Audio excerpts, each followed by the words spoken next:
Okay, so we're going to go through that again.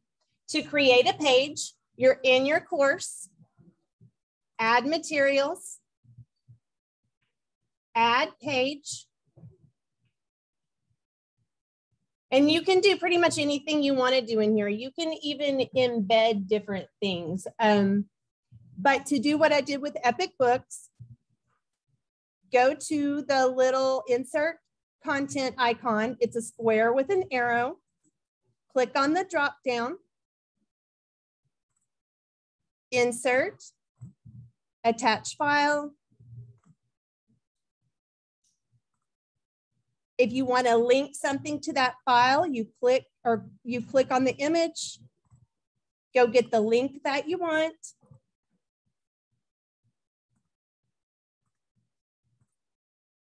Insert the link. If you want to record instructions, you click on the little microphone. You can record audio, or you can record audio and video, and it goes straight to it. You can align it to your standards, and you can individually assign. Another great option for pages is to go back to insert content, go to YouTube.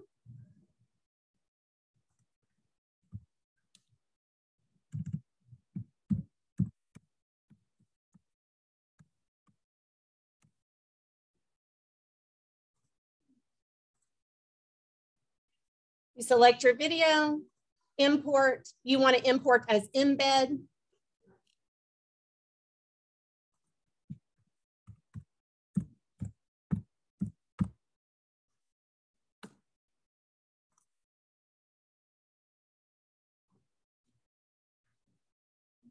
So now what the students see, let me go to the student view. So I'm going to go to view course as, and you guys see what the students see, but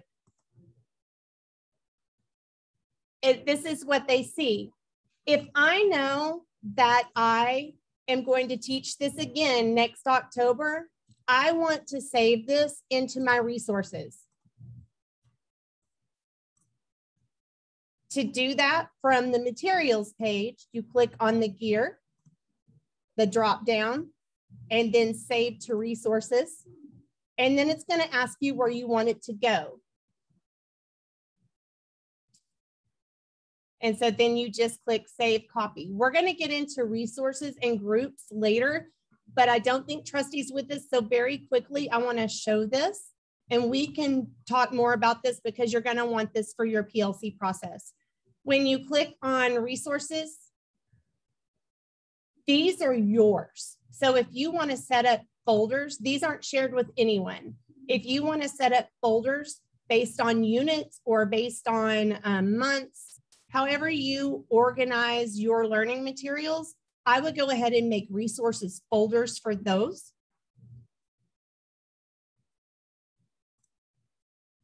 And that's just under resources. It automatically goes to your home page.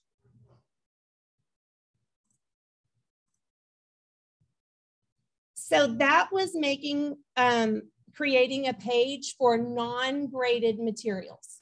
A page is where you want to put things that you're not going to grade. That way you don't have the long list of stuff all over your materials page. Because if you have that long list, it gets kind of confusing. And if you unpublish it, you lose your grades. So if you have it organized by folders and pages, then it keeps it a little bit more orderly. But like I said, Epic in a video, I'm not going to grade a student on that. What I would grade is on ReadWorks. And so I set that up as an assignment. And I did the exact same thing as I did with the page. I copied an image of the ReadWorks logo. I linked it, and then I recorded my video of the instructions. And that goes straight to the Google, to the sign-on page. So it's important to remember that Schoology is a home for resources. So unless it is a Schoology product, it will not be automatically graded. So any external app won't, any work done through an external app will not be automatically graded. The only items that will be automatically graded will be, they'll come from assessments. So your Nearpod, ReadWorks, Great Minds, Edpuzzle, and the Edpuzzle app is, the LTI app is broken right now. We found that out yesterday. So hopefully it's going to be fixed yet. We met with the Schoology people yesterday and they explained the issue to us. Hopefully it'll get fixed soon. But none of those things will be auto graded because they are LTI apps. So, I mean, it's kind of like when I make a purchase at Walmart through the Walmart app doesn't tell my Armstrong Bank app to deduct that money. The only way that happens is if I make a payment through my Armstrong app.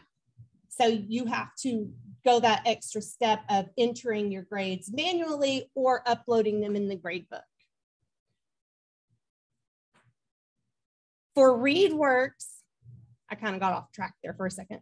For ReadWorks, I set it up as an assignment. So there is a column in the grade book.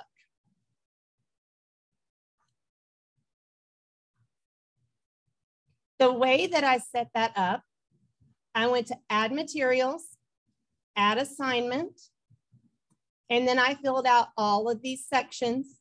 This box is where I inserted the image of ReadWorks. To do that, I just went to my little insert content box, image, attach file.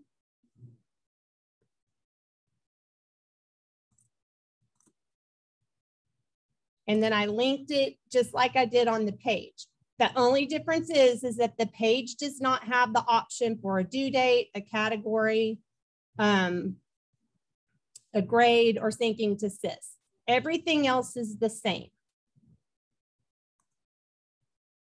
Whew. What time is it? Are we on track? 8:53?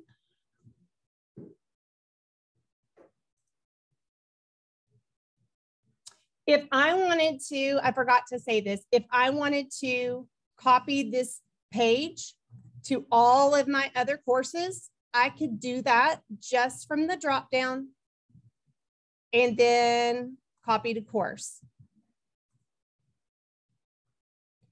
If you guys want to take a few minutes, because we have until 9:15 on this, you guys go ahead and play with pages and creating assignments using some external resources.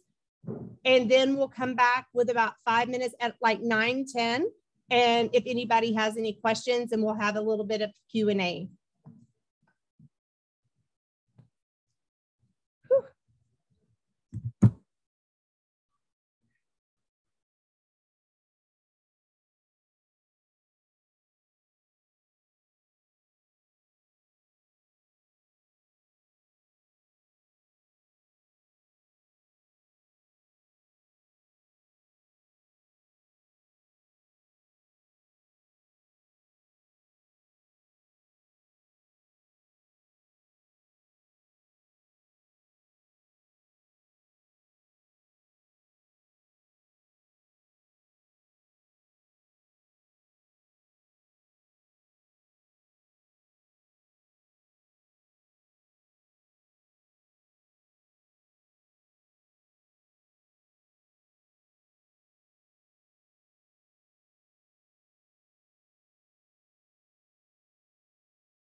Hey, Dana, we have a question in the chat.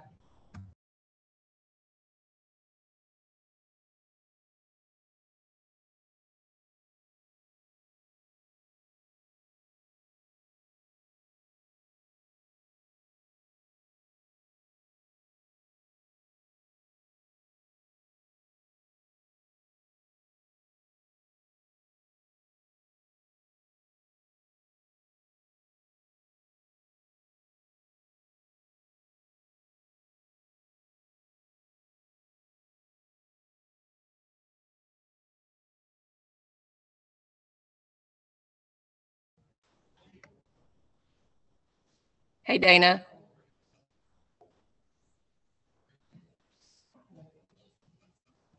I don't know if she can hear us or not.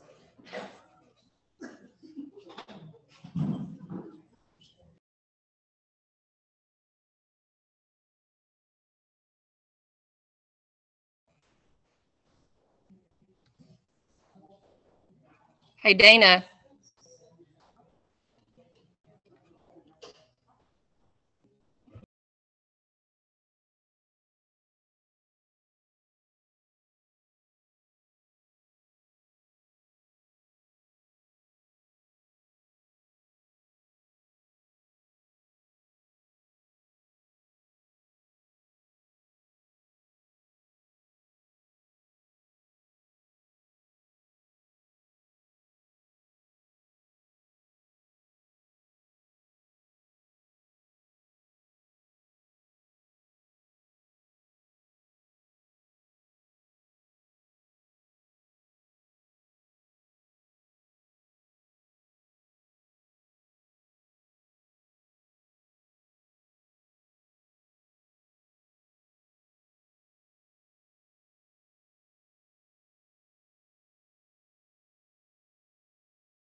All right. Is that going to be too loud for Trusty? No, I think that'll be okay.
I'm finding all kinds of technical difficulties today.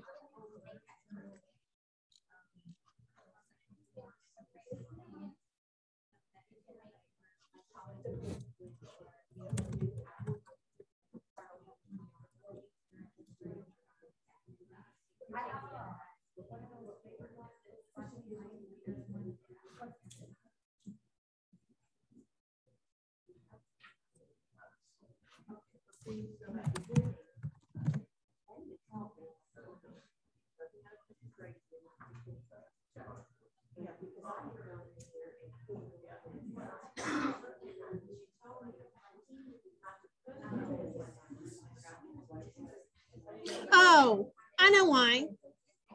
Because do you have students in that course? If you don't have students in the course, then you won't see view course as. So when you click on members, do you have students?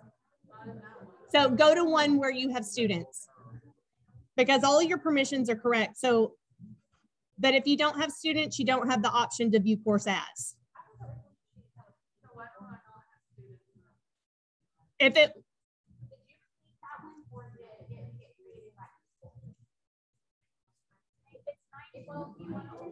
yep.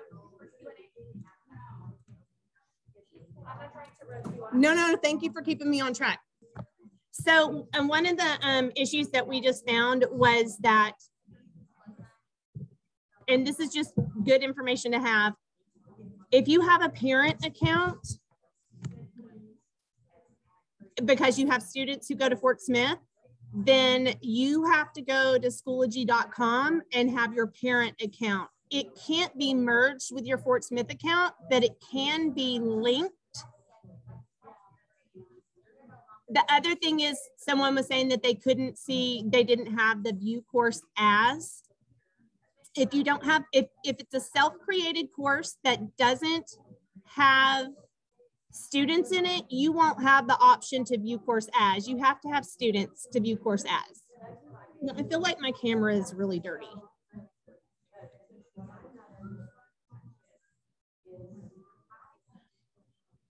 I hope that you guys had some time to explore and go through it all. Does anyone have questions from Trustee?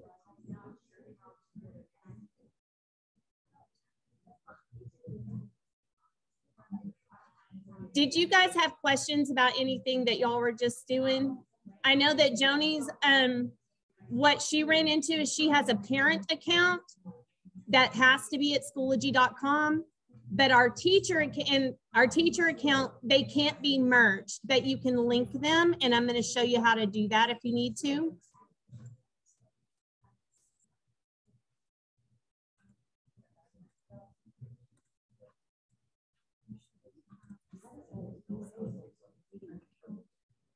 Help desk request, because that's something that eSchool will have to,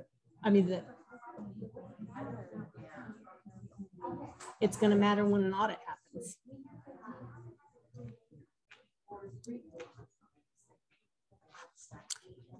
If you have an account, if you have a parent account for your students, and you also have your teacher account, you can't merge those because you need to keep you need to be able to see your students. So you need to have your parent account. But to link them, you can go to click on your name, click on settings, scroll down. Got to move this out of the way, and then click on link accounts. And so this is where you can have a personal email and your password, and you could toggle back and forth between your accounts. So you could have your parent account and your teacher account.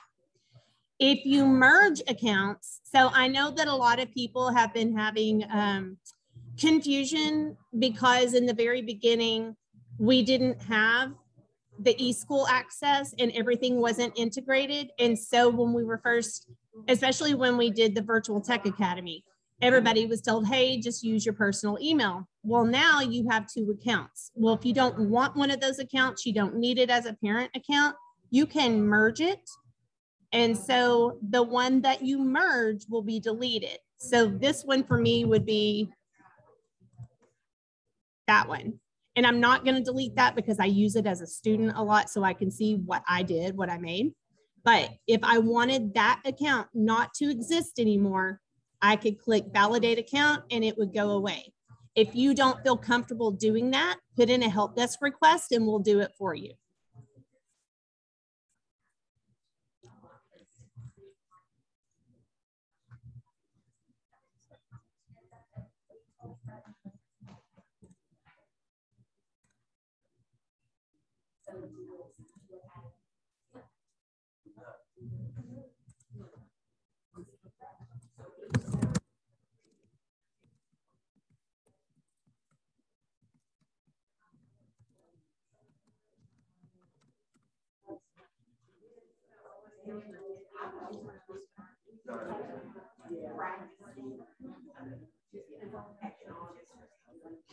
All right, so we are, if no one has questions, we're going to go ahead and move on. Oh, to delete a course, you're going to click on courses, my courses, and then I don't really have any here that I can actually delete, but you click on the drop down and then delete. Yeah, if you don't want them on your dashboard, you can just delete them.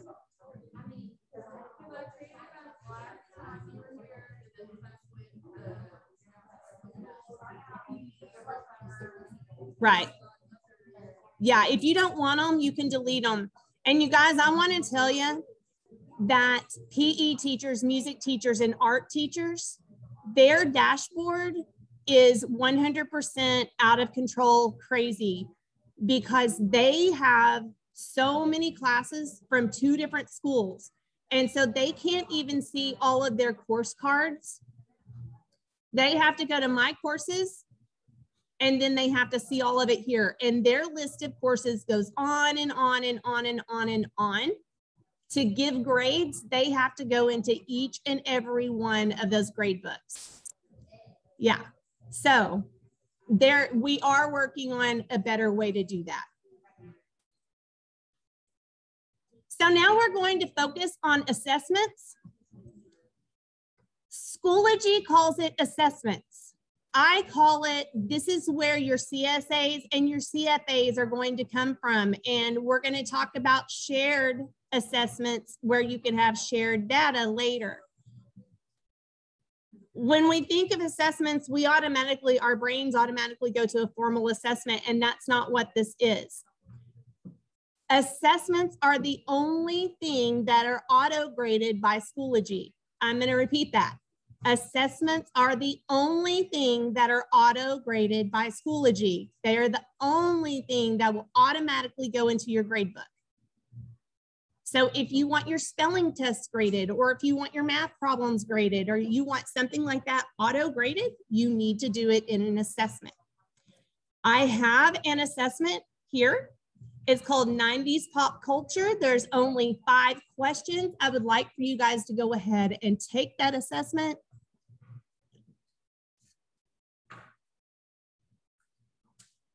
Yeah, I never stopped recording. Yeah. Yeah. I started the recording a little late, Dr. Edwards, because I was so frazzled. Be glad I don't have your number, because I'd have been texting you like I was Miss Guerrero going, I don't think I'm ready for Zoom. I don't think anyway. So I got here at like 7 a.m. freaking out.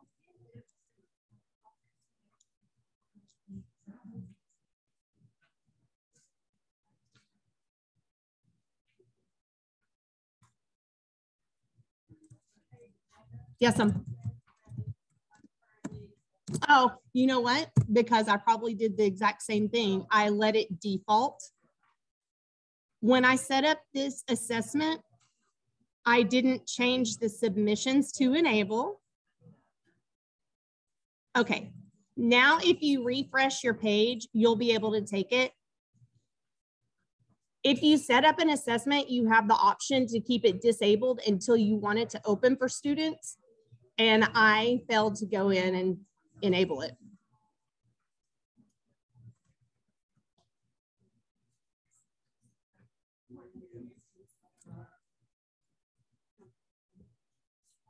I can see when students are in progress. So this is in real time.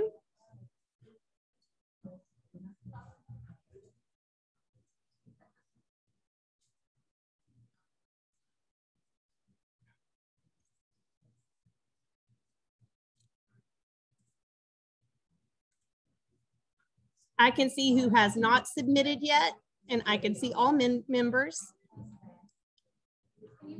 I sure can. In the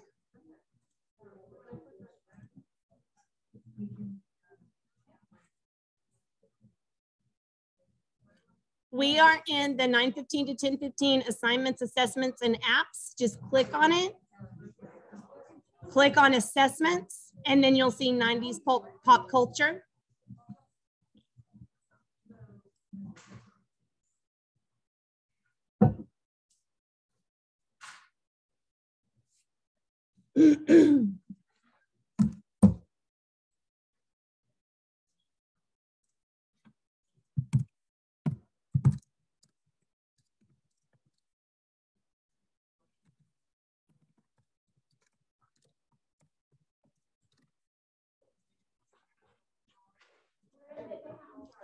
Go to the 9:15 to 10:15 assignments, assessments, and apps, and click there. And then once that green folder is open, it's the purple folder in assessments, and then 90s pop culture.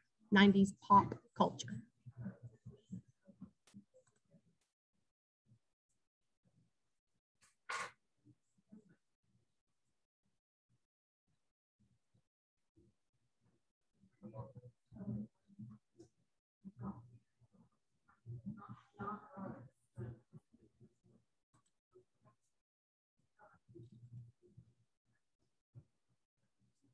So the reason that this one that they say needs grading is because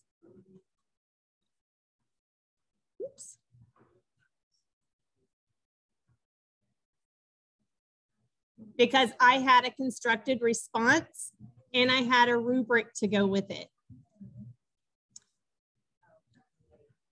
The rubrics are automatically created when you align to standards. You don't have to create them separately, and then you grade according to that rubric. This is where all of your data to drive your PLC team meetings will come from once you start doing all of it.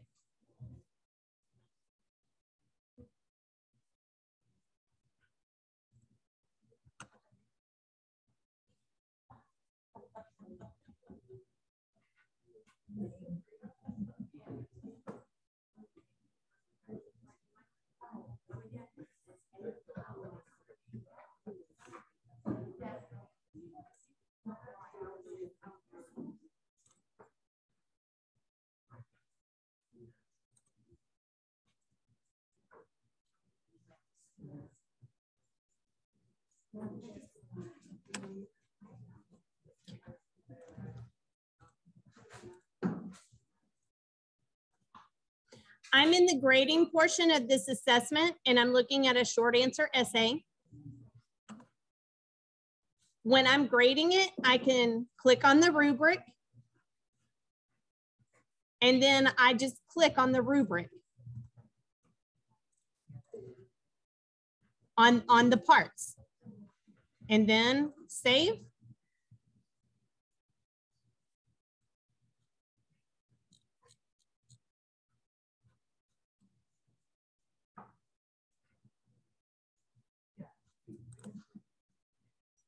So that one constructed response was not auto graded, and I don't know whose I just clicked on, but y'all saw I didn't even really grade it. I was just showing how the rubric worked.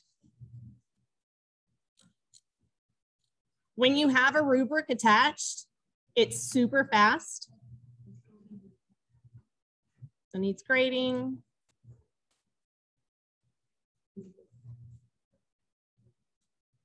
That's the one I just did.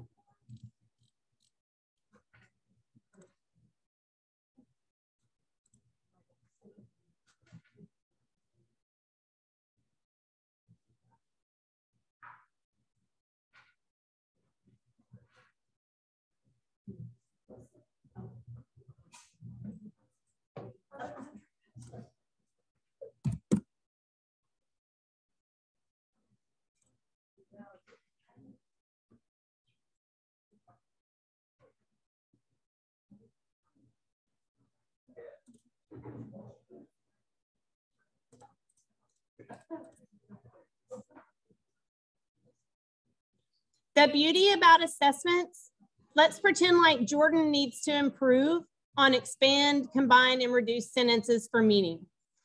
I can add a comment to this and say, hey, Jordan, you need to go back. So not yet, try again. You can give multiple attempts. So that's where you're working toward mastery.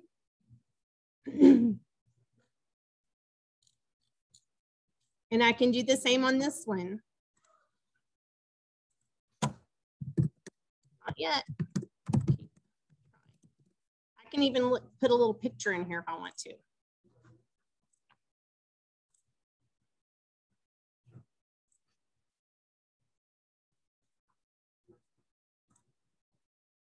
And then that feedback is going to go to her. So as a student, when you look at your grades, you're going to see where that feedback came from.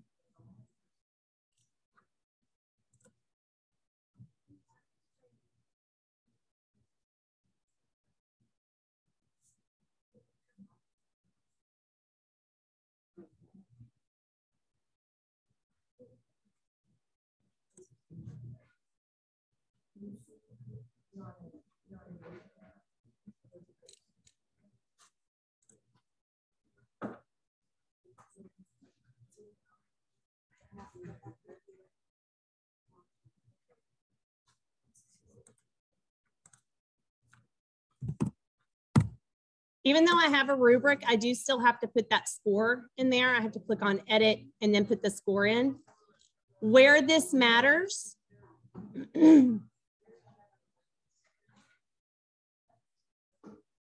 this data goes to mastery. It's the option under grade setup. And you can see where your students are. So all of these students made a 0%. So that tells me I need to reteach. I need to reteach all 3 of these standards, because if all of these students are in the red, that means that's a Miss Brooks problem and not the students. But if I'm looking down and some are green and some are, and just only a couple are red, those are my RTI kids. So when you're in the mastery section and you click on the standard, it's going to give you more information on it. It's going to let you pop it out so you can see it broader. You can change your settings when you go to mastery settings.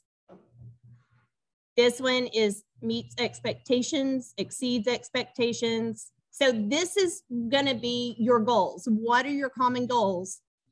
What is your growth going to be? And that's going to come from your collective commitments and your common goals that you have together for your PLC process. And that's typically in your mission and vision. And so that's where this would be plugged in.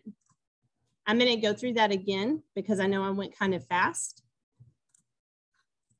When I'm in my course and I've just given an assessment, if I want to see how all of the students did, I click on mastery. This is just a broad view of all of them. And I can see that some did really well and some didn't. So that tells me where we need to go next. So what am I going to do if they didn't learn it? What am I going to do if they did learn it? You can expand this whole page to look out further. You can click on just a single standard. You can change the settings on it. You can export this. So this is where your standards-based mastery comes in. Right now, it does not communicate with the gradebook. So but the mastery section is why it's so important to align all of your assignments and assessments to the standards. Have any questions?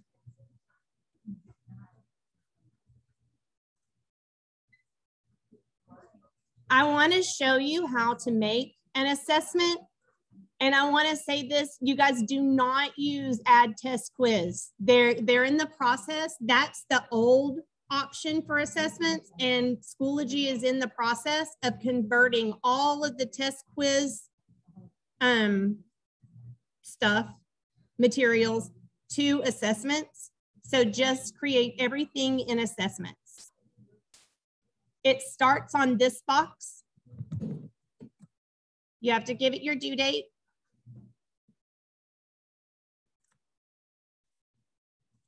If you want to go ahead and enable it, so your kids are going to do it in a minute, you can enable it until a certain day and then they won't have access to it, or you can enable from today until say the 29th. You don't want to have a password.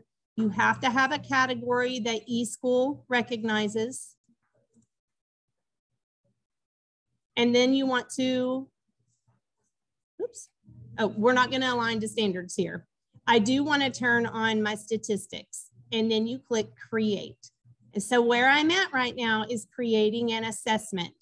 These assessment features are going to give you the best data to drive your instruction.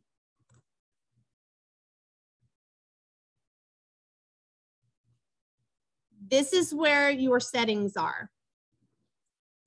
Type in your instructions here. You can add an image, you can add a video. So if you want your students to watch a video, you can, I'm going to do that again because I went fast. You click on your insert media.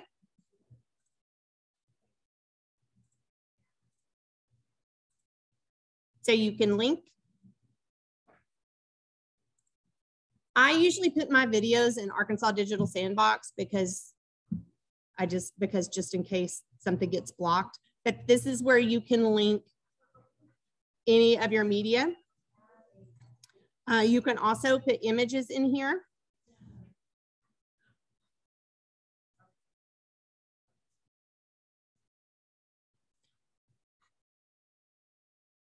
I know a lot of people say don't add a time limit.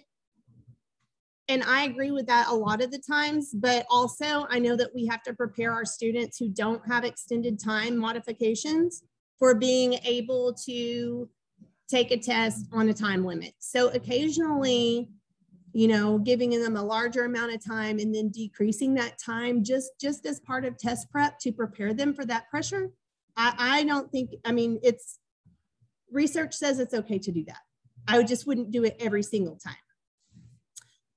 I always would randomly order the questions. That way Timmy and Tommy can't look at each other's screens. I leave it on default to show the points for each question. I like for the students to be able to review and to be able to flag. I like for them to eliminate answer choices. Anybody who was here when Pat Cagle was here, she would walk around going, get rid of this stupid answer. And so that eliminating answer choices just got ingrained in me. If you're using math, if this is going to be a math assessment and you want them to use a calculator, you can say yes for the calculator. Do you want them to use a ruler? Can they use a protractor? Can they highlight text? So these are just all of the accommodations and accessibility features that you can give to students. Under student settings, this is where you can allow students to review their results if you're going to allow them more than one attempt. I would only select yes, because if you say yes with correct answers, they're going to get the correct answers, so they'll have them the next time they take the assessment. And then the last one is how many times can they take it? And then do you want it to take the highest score or the last score? And then you save. Once it's saved, you can either click right here down at the bottom in the itty bitty little link where it says add questions, or you can click add questions. Later, when we are working on shared resources, we're going to talk about item bank. If you want to add text, you click here. So if you want to add something here, you can. And this has a lot of options. This is where your tools are. And I'm going to show you that again. It's like, it's the keynotes. It's where tools are. You have all of these different options that you can add. You can also upload or record audio. So you can have your instructions embedded. All of your options for the type, all your different types of questions are on your left. If you want a student to label an image, say you're doing the life cycle of a butterfly. So you would, let's see, let's see what comes up.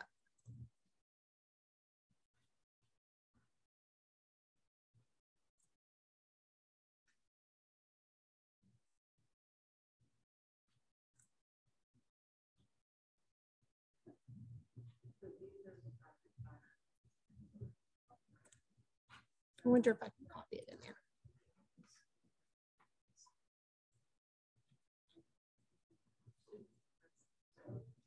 So I'm going to label an image. Label an image. Cancel. Now I'm going to label an image. I promise I really am. So here I have to upload my image. So I'm going to have to save it.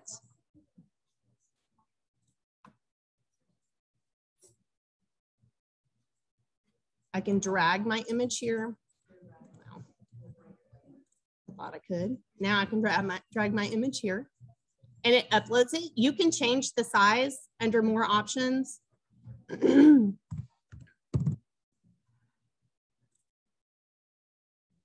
You can give it a title. You can give it alternate text. You can change these features. And then you give your answer options. So you have alternate and you have correct. So how do you want it to be? So option 1. And I can't even see these, you guys, and I don't know what. But you have to draw your boxes that you want them to fill in. So now I have those boxes.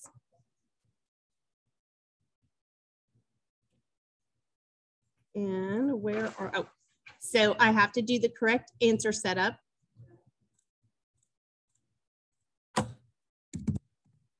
Butterfly, caterpillar.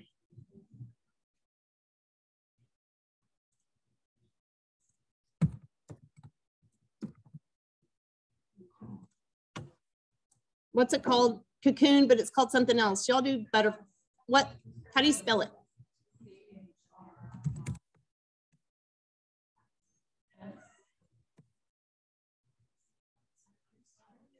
Can we just say cocoon? A bunch of teachers and we can't spell.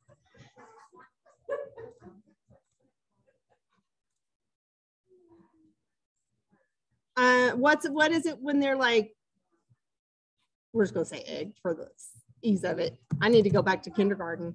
And then I'm gonna save it. I did. If I want to preview it as a student, start new attempt, so I can see what they see. They're gonna drag and drop.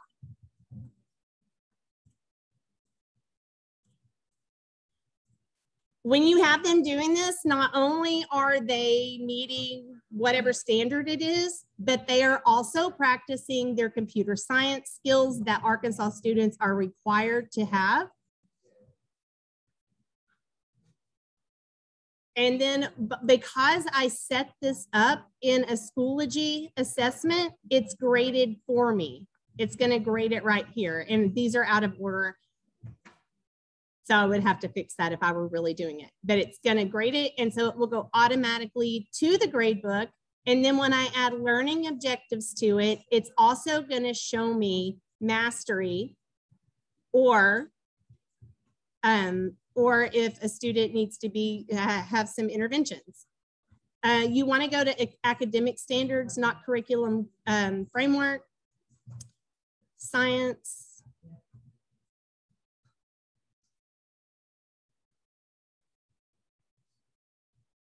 There's a lot of science standards. What are they under? Earth science? Life science? Y'all can tell I'm not a science person. Do you see it?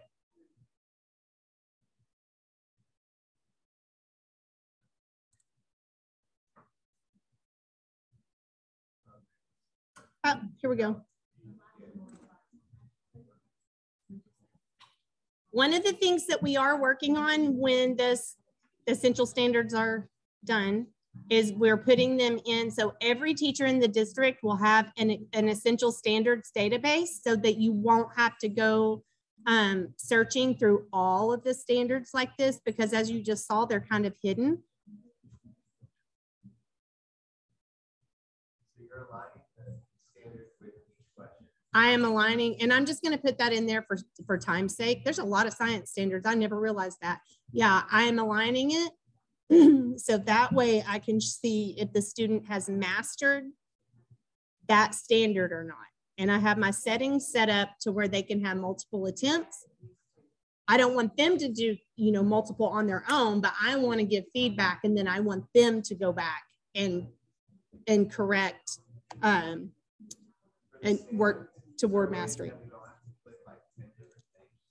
We're working on that. Yeah, we're working on having the ones that have been identified as essential in like one spot for all teachers, and they're going to be separated by, so kindergarten all the way to 12th grade by subject, so that you don't have to go digging through all of the standards. Do what? Well, it was part of it, and I know that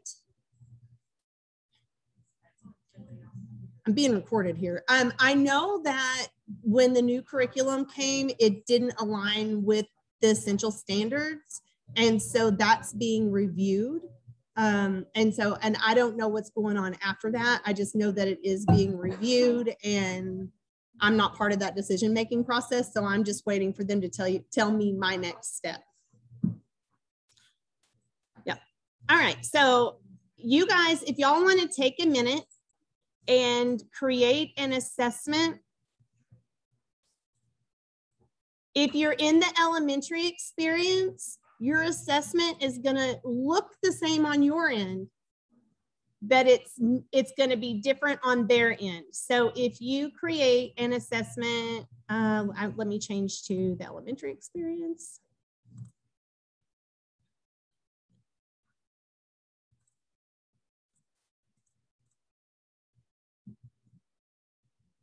What? Schoology doesn't know what it's talking about.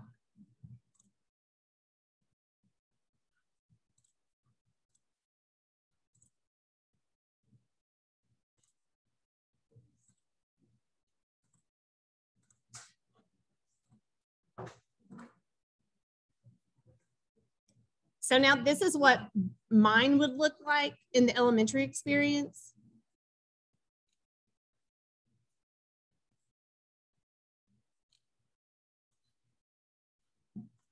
And I can't take it for her, but she would have, I can only view it. She would be able to work through that. So let's see. I want to go back to my sandbox.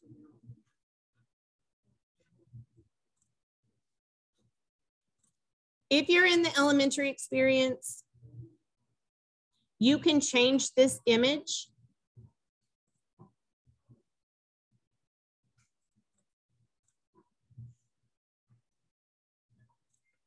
And you would fill all this out, and then you would do your process the exact same way as I just went through. It will just look different for your students.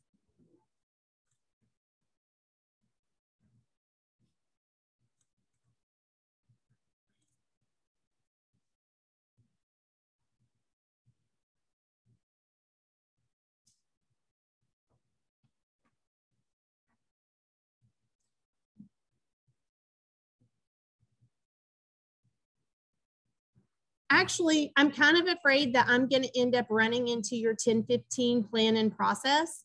So can I show you guys CAMI assignments in Great Minds and how they work together? Okay, in my opinion, no, that's nothing official. That's the Dana Brooks version of how I would do the Great Minds materials. So the Great Minds app is integrated with Schoology. However, there's always a however, right?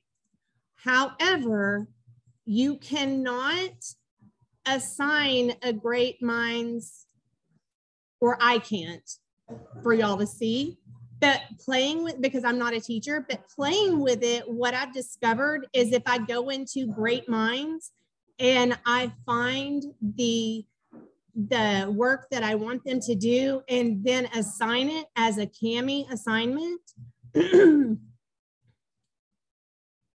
then the students are able to do the work, oops, using the CAMI tools. And it's just like, it's a fill in the blank at that point. However, it won't be automatically graded for you. If you want it to be automatically graded, you'll have to upload it through Schoology assessments. You'll still have to manually grade this. Unless it's through assessments. That's the only thing that's going to be manually graded, because that's the only thing that Schoology has internal access to.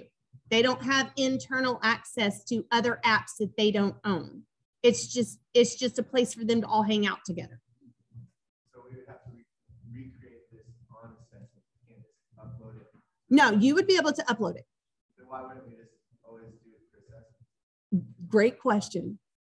Because some people like to work harder. Yeah, I'm just showing options. Yeah, because some people do not even want to get into assessments. But honestly, it will make your life so much easier if you went to, let me go there. If you went to your Great Minds materials, and I can do that right on the left-hand side inside my course.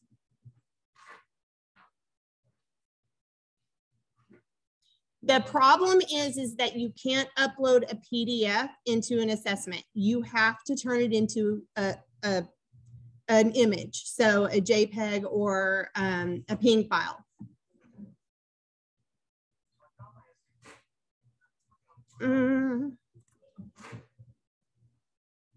So let's do that one.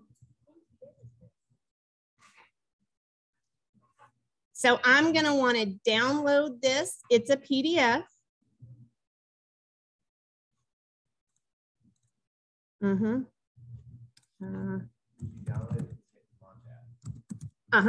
Yeah, I downloaded it from launching the app inside Schoology. Oh, yes, do that. But again, this is it's in PDF format. I need it to be in a JPEG.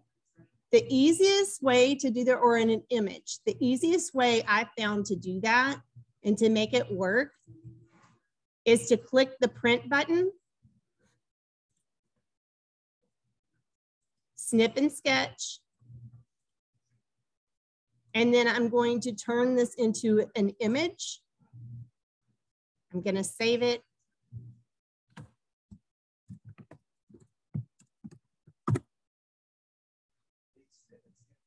So snip and sketch, you just go to the search bar. Mine, I use it all the time, so it just stays there. But if you go to the search bar and just type in snip and sketch, you're going to find it. And you can take you can do a screen cutout of anything that you want and turn it into an image. Yeah, the snipping tool is the old one. The snip and sketch has more features. So my computer just has stickers. Yeah, I mean, eventually you're going to get a notice that says, hey, we have a new and improved tool. Yeah. Oh, it does. Yeah. So back to CAMI, and then I'm going to show you what I just did with that image. If you are going to use Kami, you have to have the app on, and your students have to have the app. It will not show up in Schoology if you've not gone to the Chrome Web Store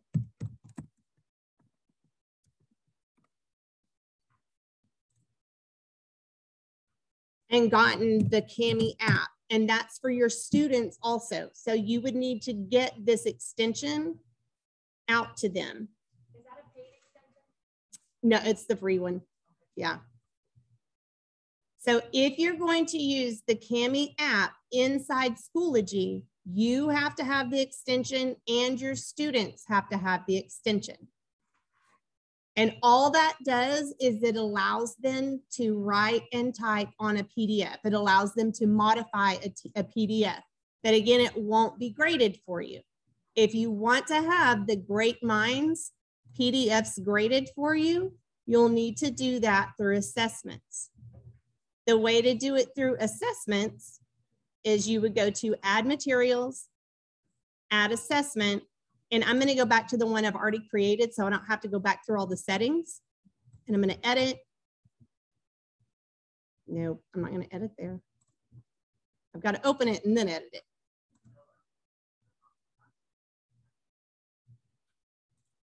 Questions. So here is where I want to do, I think I will have to still do label image for this one. And now I'm going to upload. And that's where I'm going to put the Great Minds image.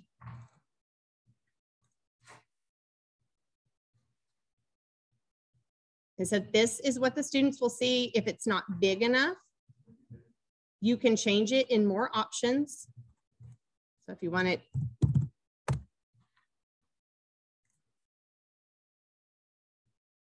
and then this is your version.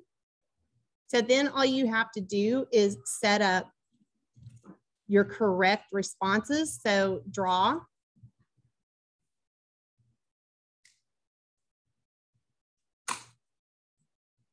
So that's the first question, the second question. And then here they're going to have to type something in. So you need a text box. And here is where you're putting the correct answers. Oops.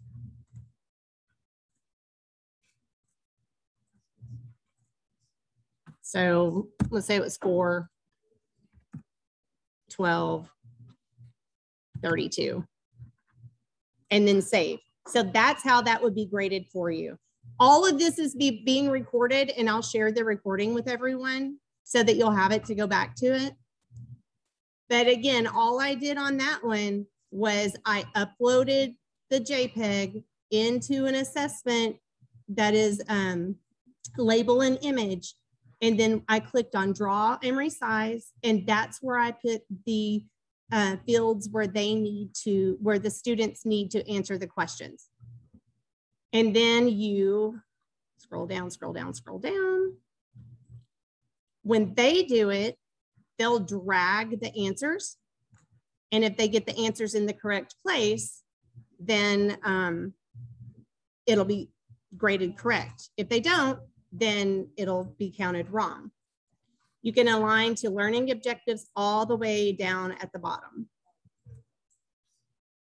So that's, you have to use drag and drop options for if you want it to be graded automatically. Well, you don't have to use the drag and drop option, but if you want it to be, if you have a PDF that you want to use in assessments, the only way I've found to do it is to label an image, unless you want to create the whole thing. So this one was write the amount Dora saved in 3 different words by filling in the blanks. You can do a fill in the blank for those.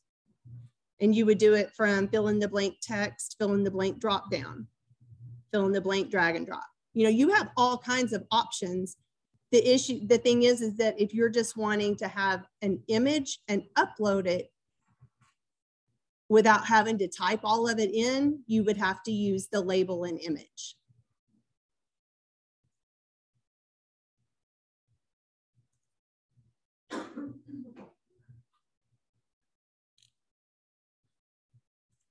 feel like everybody's kind of stumped on that one. It's not hard once you start playing with it. If, you know, and Cami may be using Cami assignments, maybe more, maybe simpler. In the long run, it's going to take you more time because you do have to grade it by hand. You manually grade it. But if you create, it will automatically be put in the grade book for you because you're creating it as an assignment.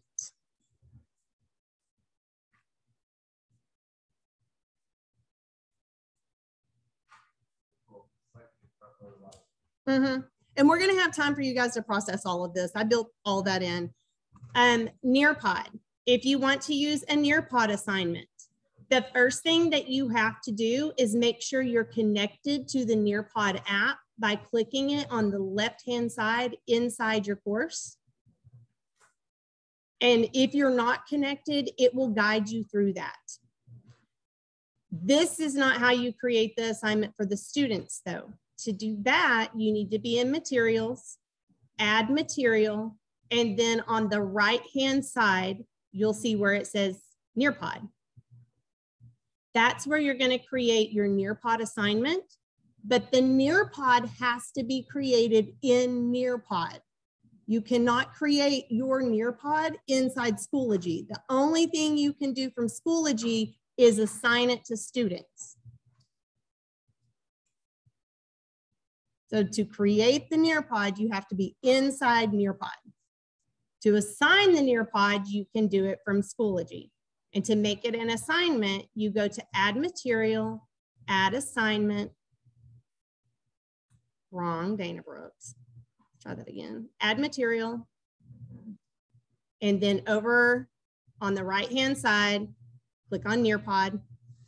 This is going to take me to Nearpod, and I'm just going to pick one. I want it student paced, and Nearpod has an update now that if you've got a student paced or a live participation, you can change it to the other one in the middle of it. So now that put the student paced Nearpod on my materials page. And if you sign in, it's going to automatically sign you in. There's my name, join a lesson. That was a real big, long lesson, huh? So that's how you want to assign Nearpod. Once I've done that, it automatically goes to my grade book. However, there's always a however. You have to finish the setup. After you import the Nearpod into Schoology, there's further setup because Nearpod does not know what you want it to do. And so it doesn't do it automatically. You have to click on the drop down, click on edit, and then you have to, this is where you align. And if you want this to be in your grade book with a grade, you click on enable grading. Your due date, because you always have to have a due date, your category, and then align it to your standard.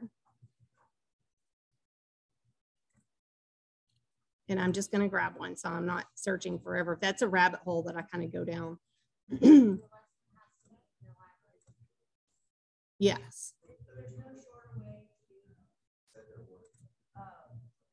Yeah, we're working on that.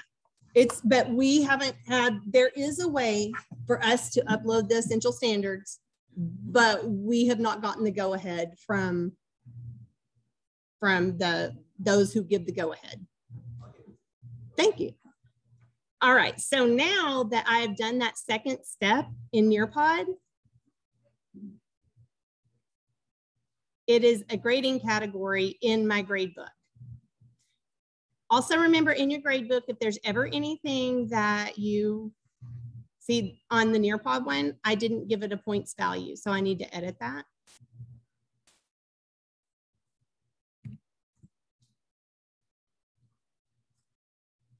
If you forget to give categories or if you forget to give due dates inside your grade book, all you have to do is click on the little vertical dots, bulk edit, and then you have the option to do that all from here. If you have a category of ungraded, but you still have this check marks, these 2 check marks right here that tells it to sync to eSchool, it's going to mess up your eSchool grades. It won't sync correctly. So if you want it ungraded, put it in a page and not as an assignment. I'm gonna say it again. If you do not want it to be graded, use it as a page and not as an assignment, because assignments automatically go to eSchool.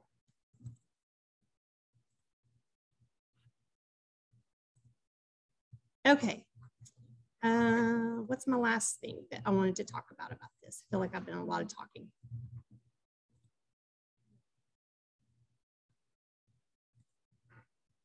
We are working on, I requested from Benchmark that they integrate with Schoology. So far, that has not happened.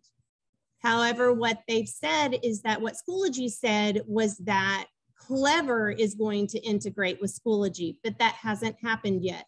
And I know we have the Clever icon. You can also link it inside your Schoology as a page. And you click on it, it just takes your students to Clever. Once they've signed in one time, it automatically takes them there. And that's the same. I'm still working on this, but it's kind of the same with Epic Books. It will do the same thing. Once students have logged in one time, it'll do it every time.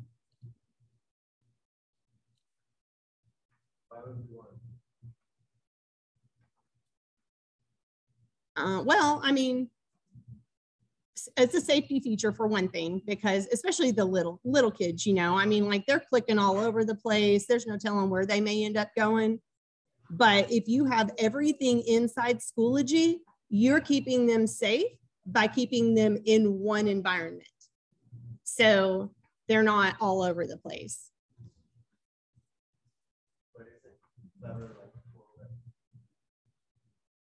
So Clever is our single sign-on integration. So without Clever and without the Google Admin Console, all of the single sign-on integration won't work. I know, but they all kind of have to work together. And so Schoology, without the Google integration, Schoology, we wouldn't have our single sign-on for Schoology. And Schoology is not yet integrated with Clever. Trying to think of one that is integrated with both.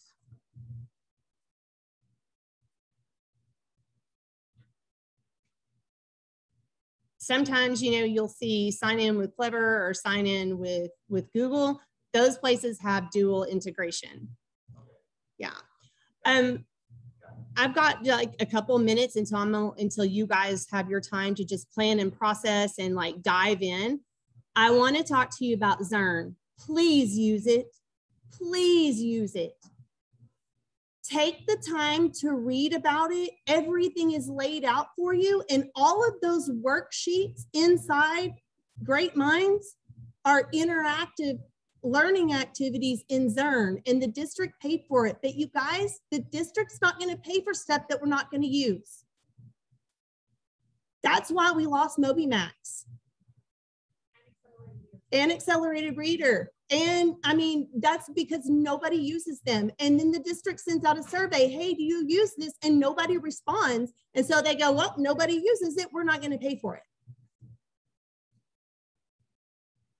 I know you guys have had a whole lot thrown on you. I know that. Zern will make your life so much easier. There are like the entire lesson, all of your whole group is planned out for you. All of your guided practice is planned out for you. All of your independent work is planned out on you, and it's all in interactive game format. And then they also have exit tickets and formative assessments that go with it. And it's incredible. So, and it's the exact same, I mean, like identical, aligned with Great Minds. It's just that Great Minds is on paper and Zern is digital. Yes, ma'am. Mhm.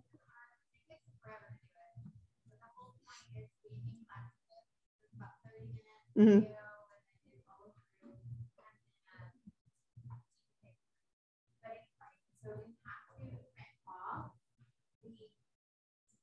Yeah. Yeah, their accountability sheet.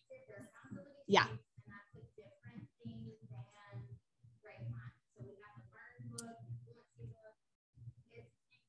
Right. It's a separate, okay. So that was Margaret Sherry, you guys at Trustee, and she was explaining something that I didn't realize because I went through these steps and I missed that part, is that the accountability sheet for the independent work in Zern is different than the one in Great Minds. But the exit tickets are exactly the same. And then I also know that in Zern, it doesn't give a grade. But quite honestly, we're trying to work away from grades and more toward mastery. But I believe that a rubric could be created to evaluate the missions in Zern. They're all set up as missions. I'm gonna stop sharing. They're all set up as missions. And so once a student has mastered that mission, it shows you that they've mastered it. So, and I know that everybody has to have grades for report cards. But through having that rubric, you could do it. And you can create rubrics inside. Trustee, what time am I gonna lose y'all? What time will you guys not be back? I know you have other stuff going on. Dana, you're not. We changed our schedule to fit yours. I might want to go ahead and show that. Inside your resources,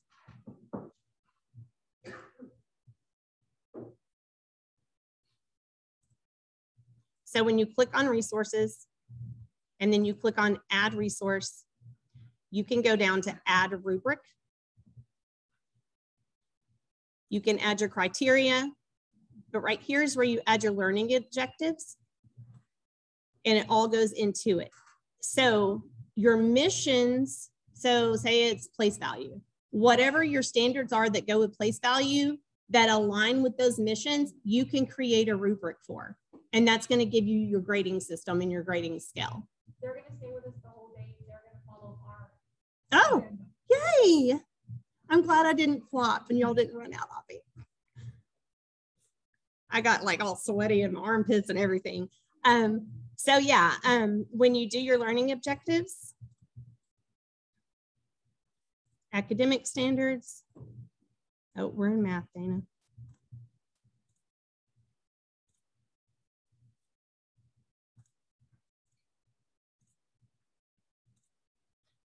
Those learning objectives are going to go straight to my rubric. I can create that and it's going to, oops. Oh, I have to give that a title.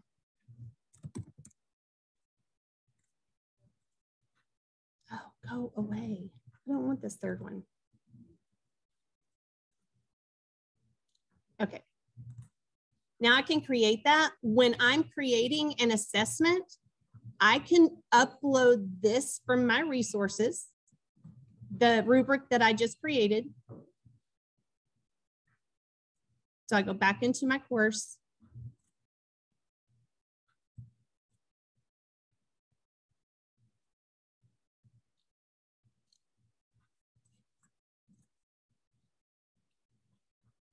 And I want to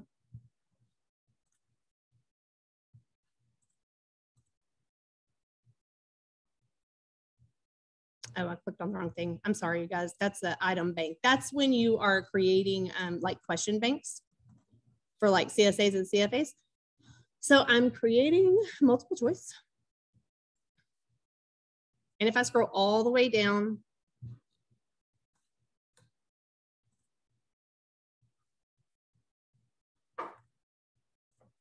I gotta move. I've got like too much stuff on my screen and this thing won't move.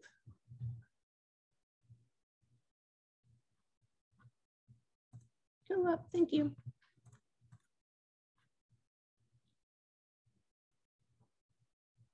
Where in the crud is it? Okay, well, I promise you, you can upload it. I'm gonna have to relearn that. There's a place that you can upload your rubric.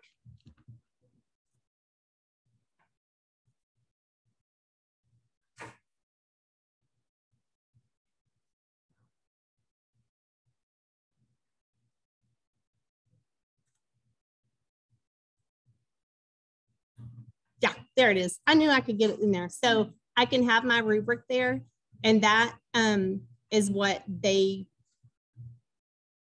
could be graded on for Zern activities. And that's just a personal choice. That's like nothing official come down. That's just how I would probably use it. And there's one thing I keep forgetting to show you. If you have activities that you want students to do in order, when you go to options, when you're in your course, next to add materials, click on options, student completion. You can make all folders sequential, or you can add a requirement, and you can pick. So if I had like multiple folders on here, I could select which folder and what do I want them to do. They have to complete it, make them all sequential, save changes. If you did it that way, students wouldn't be able to skip one learning activity and just go to the next one. They would have to do them all in order.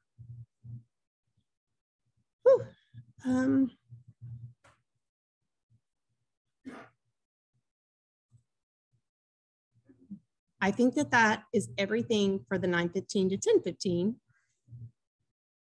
But Rhonda did ask, Rhonda wanted me to show how I set this up. When we used to have Moodle, everything, I like folders. My Google Drive is in folders. Everything's in a folder. I have a folder inside of a folder inside of a folder. The one thing I hate about, not the one thing, one of the things that I really, really strongly dislike about Schoology is that I have to drag things where I want them, and I want them to go the most recent created on top.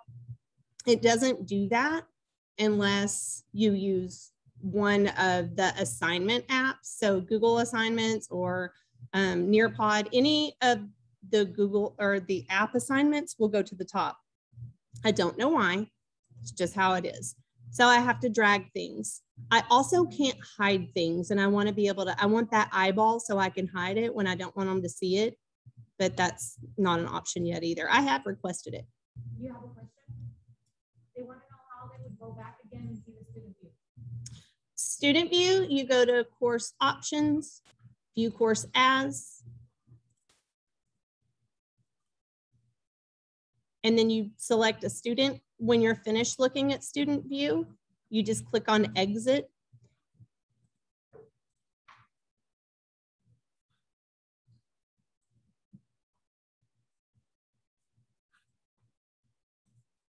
All right, so the way that I did this, I'm gonna get rid of this clutter.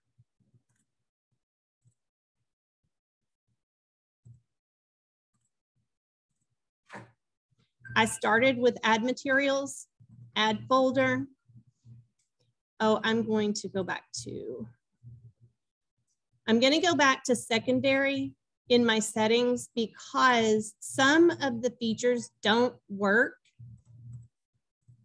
in the elementary experience, like Kami assignments and Google Drive assignments, they don't work. But pages work really well. It's really easy to embed in a page. Google Drive assignments. Is it working now? Because it wasn't. Oh, yeah. Google Drive assignments and Kami assignments were not working in the elementary experience. Huh? You can make a link, but you can't use it as an assignment. They work now? Awesome. Okay. Use what? You did? Yeah. So good. So now, because it was not working at all.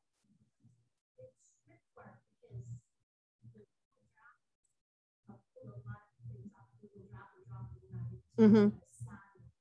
Yeah. Yeah, good. I'm glad that those features are working now because they were not. When Autumn and I were working on setting hers up, well, she was doing it. I was just sitting there. It wasn't working. So instead, she just linked it and it worked fine.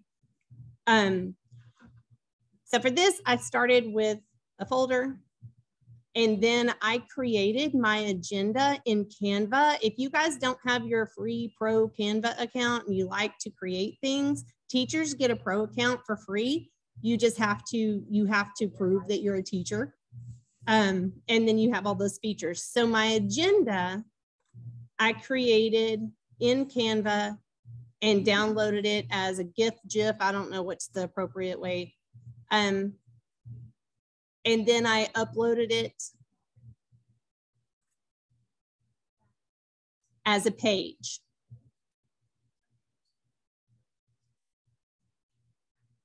And I uploaded this one.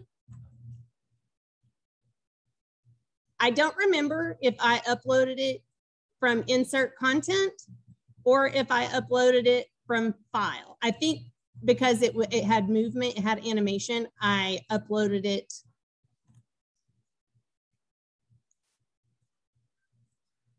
from insert content.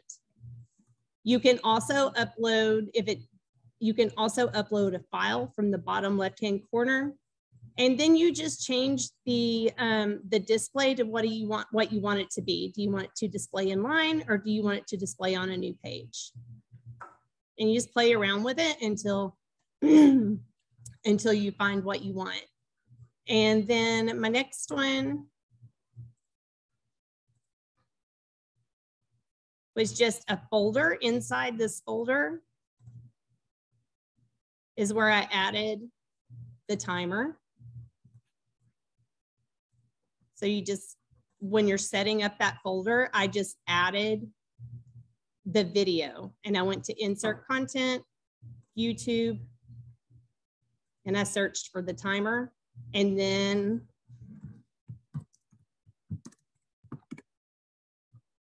you have to select it. Once it's selected, you click on import and then import as embed. If you click on view, it will take forever to import. So I just don't ever, I just import as embed and it does what I want it to do. And then after that, I just started creating folders inside my folders, or materials inside my folders. Once your folder is open, you can click add materials, or, because there's always multiple options, if I wanted to add something inside this folder. When I added the video, it kind of took away the option of adding inside the folder from the top. I have to go down to the bottom.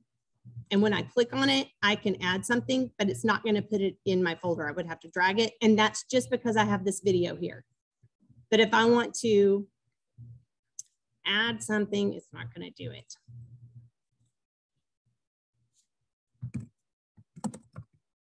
I can click on those little green lines and it'll add it. If it doesn't go where you want it to go, you can always just drag it. So that is exactly how I set this whole thing up. I just started with folders and added what I wanted inside each folder. When I first started using Schoology,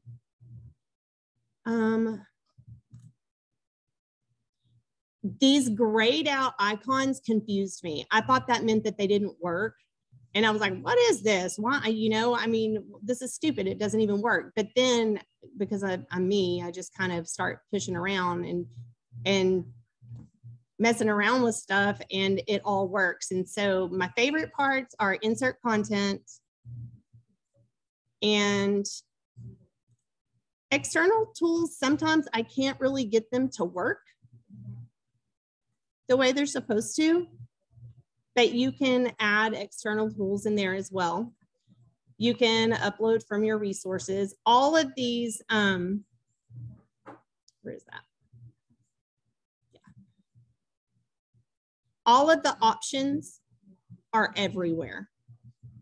So from each one, so from a folder, from a page, from an assignment, you have all of the features available to you.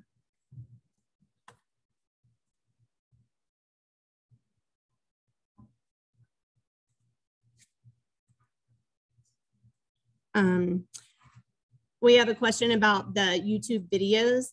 From my experience, it has been removing the ads. That's why I've been using them. I usually put everything through Arkansas Digital Sandbox, but Arkansas Digital Sandbox isn't integrated inside Schoology. So I'm like, well, and so I've been watching them, all the ones that I put in that I import in, and I've never seen an ad. So it seems to do that. I'm going to probably forget to tell you guys this later, so I'm going to say it now. If for some reason your Google Drive gets disconnected, or your YouTube app gets disconnected, click on Resources. Then down at the bottom, click on Apps.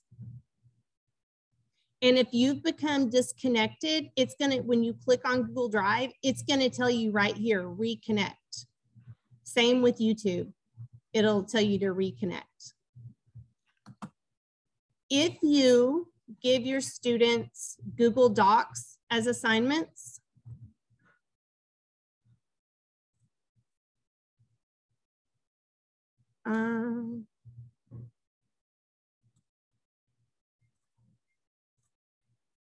it's going to give each one of them a copy.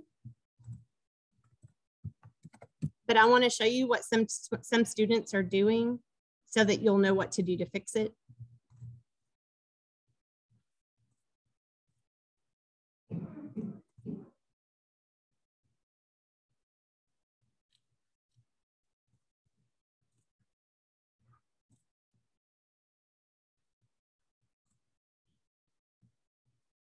When students come to this page, and you guys would see it if you're on it, they have a different view than what I have.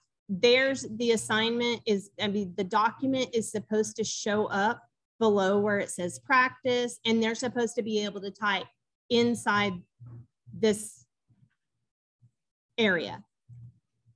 If a student's Google Drive has not connected, they're either going to have to push a button that says sign in or connect, something like that.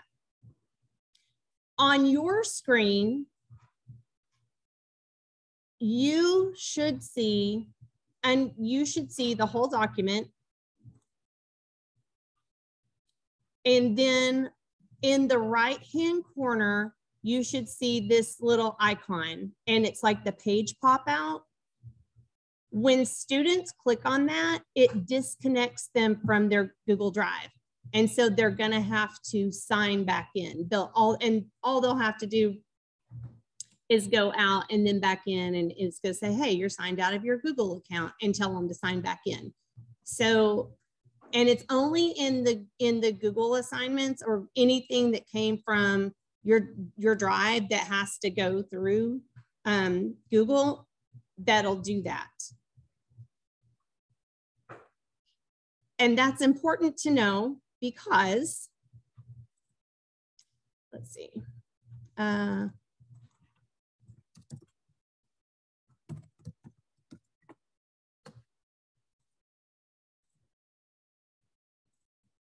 Because sometimes, so say I wanted to do ABC, and I just put it in as a link. So I went to materials, add external link, add. When students try to access this, they're going to get this error page. However, if they click on the little pop-out box, it's going to take them to ABC. So if you're going to use something like ABC, I suggest doing it in a page.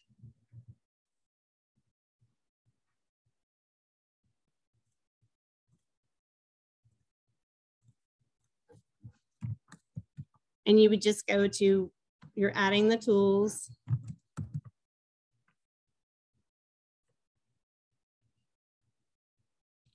Then when students click on that,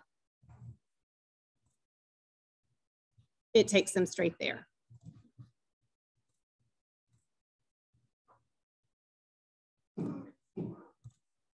If I change it to display on new page,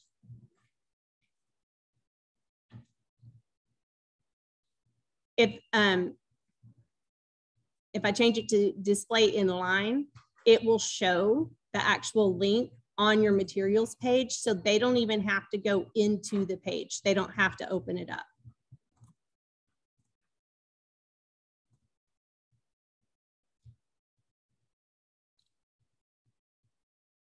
So if you're going to have an external link that isn't graded or anything like that, it should go on a page. It's not going to have the functionality of it will be clunky or won't work pretty much at all.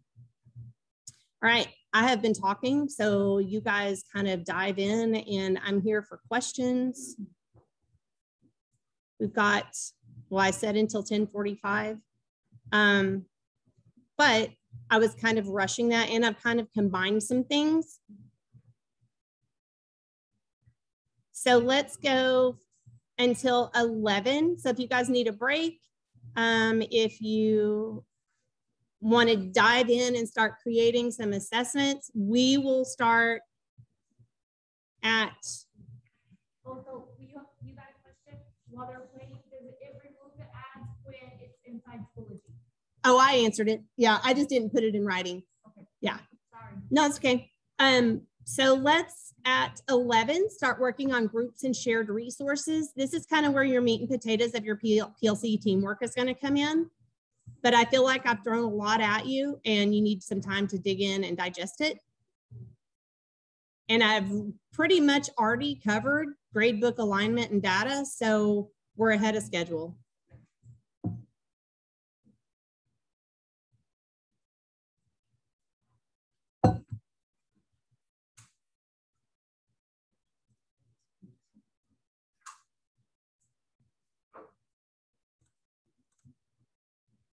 All right, Dr. Edwards gave me her number so that I can call her when I'm freaking out. So Dr. Tate wanted a digital breakout for them because she has a lot of new people who haven't been through all of the stuff. So I created a digital breakout and it's called the Maths Teacher. And I made like these GIFs of her. It's funny. I've got to show it to you. It's hilarious.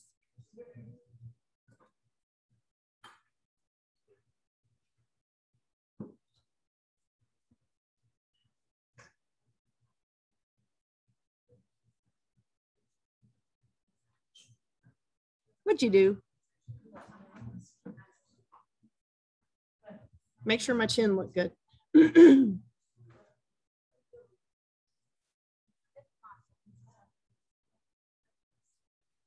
new contact.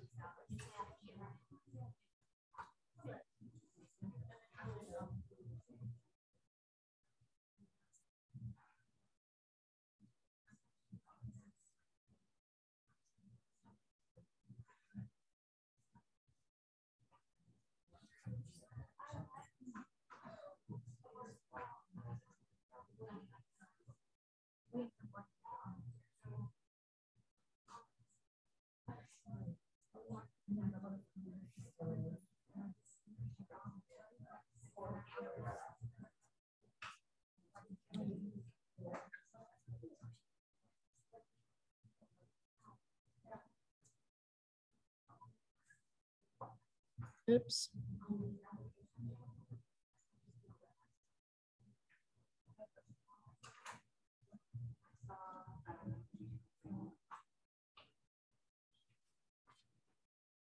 How do I get that snipping tool to stay on the bottom of my screen? Why does it stay?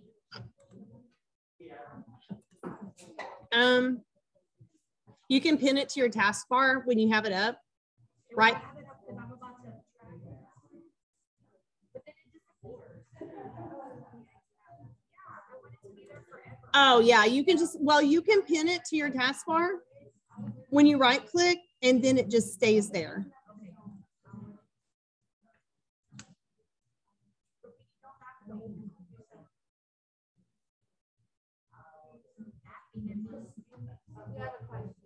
Yep. Okay, you got it. Oh, yeah.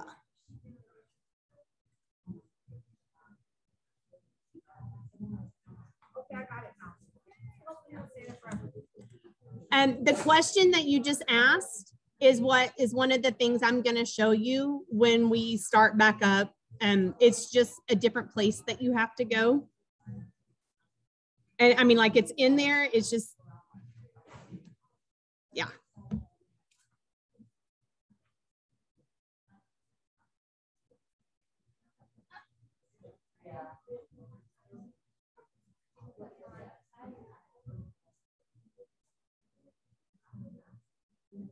All right. I need to drink water. Yeah, I'm about to like trip over your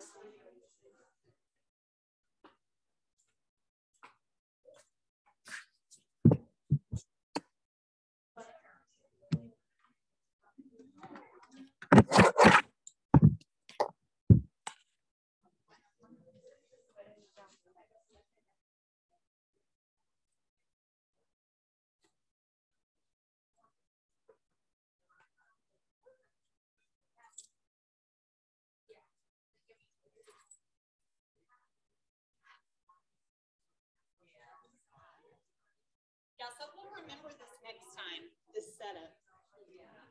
No, we won't have to. No, we won't have to. No, he's on vacation, so I just meant like add that save. Who's he? Vance. Oh.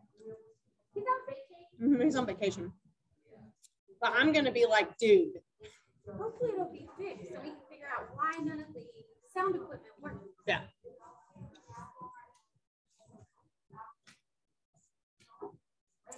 Do you want to turn off your camera?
I'm not pausing the recording. They don't watch it. They just over the bridge. Because I'll just turn it back on. Y'all aren't going anywhere. No, thanks. Yeah, I gotta fix it. I'm starving. What's for lunch?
In 6 minutes, we're going to start talking about groups and resources.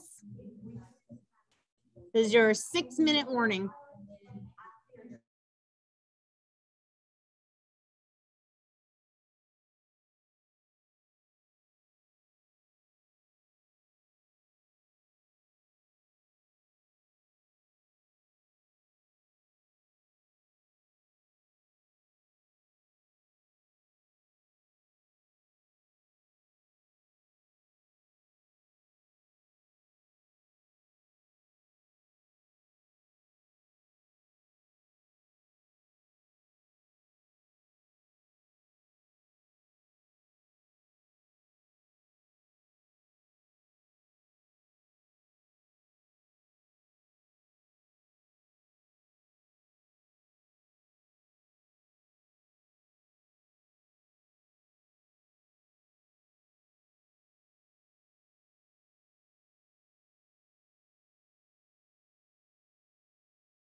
It's 11 o'clock, so we're going to go ahead and talk about groups and resources. Groups can be used for a variety of reasons. Reasons. You can create your counseling groups. You can create your library groups. You can have shared students in them. Inside a course, you can make anyone an admin or a co-teacher with you that you want. So members, and then add members. So if you wanted Charles to be a co-teacher in your class so that he could have access to your roster, all you have to do is make him a member, or you guys could have a shared group. Shared groups are also relevant for teachers. So I have set up a group called Tillis and Trusty Collab. Some of you I added without you getting a notification. Some of you, I'm working on sharing my screen. Hang on. I was making sure I was still recording, but now I remember I decided not to stop recording. Some of you I added without sending you a notification. Some of you I added with the notification and you're pending. And I may not have gotten everyone. If you want to add a member, the first thing that you have to do is change it to the school.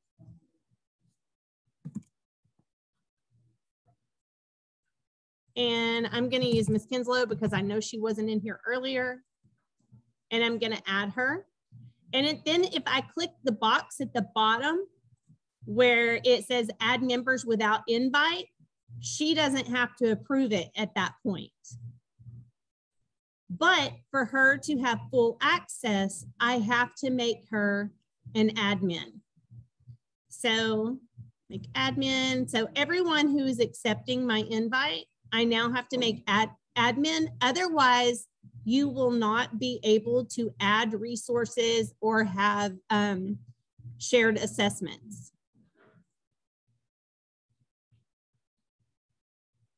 So you do have to go in and take the time to add every single person as an admin. So I'll go back to that once I show, and I will start. Oh, I can't leave you guys out. When I show you, once you guys start building, and I'll add everybody as admin to mine. Okay, so you can add members. Some of them, if you have a student, you're not going to want them to be an admin because they're not going to upload anything to you. They're just going to access what you want them to have. If you want to work collaboratively with teams of teachers, everyone needs to have admin rights. That's the only way that you can create inside of a group. Okay. So you can create discussions. Albums is for images that you want to share. Resources is where you want to build everything. If it were me, I would always start in resources. If you don't have admin rights, you can't see where it says add resources right now. So I'm going to go through this and then I will continue showing you that. But I first want to show you, because I know that I missed some people because some people aren't listed in the school directory. The access code for this group is KQC6, S6, Q6, and I'm going to show you where to put this. WPQT as in Tom, D as in Dana. To put the code into that group, you want to be at your dashboard, then click on groups, my groups, join group, and then you want to put in that access code. So if I did not add you and you need to add yourself, the code is KQC6, S as in Sam, 6, Q6, W, P as in Paul, Q, T as in Tom, D as in Dana. And then you would just click join. And once you do that, all I have to do is approve it. So there are 3 different ways that you can do groups. I always find it's easier it's easier just to add without the invite.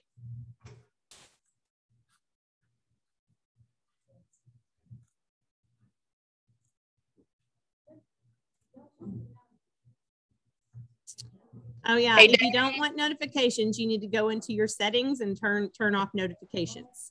Dana, If you're doing a collaborative book study, you can create your group and then you can have your book study questions as a discussion.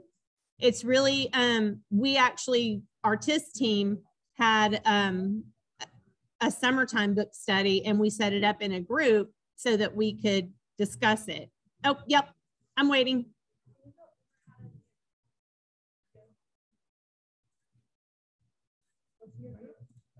So going to know, if you want to get rid of your notifications, you want to click on your name, settings, notifications.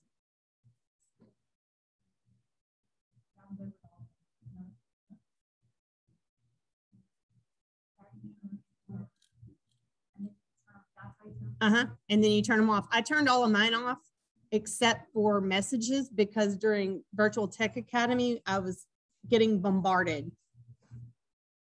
So I'll show that one more time. I'm going to wait. Trustee said, hang on one second.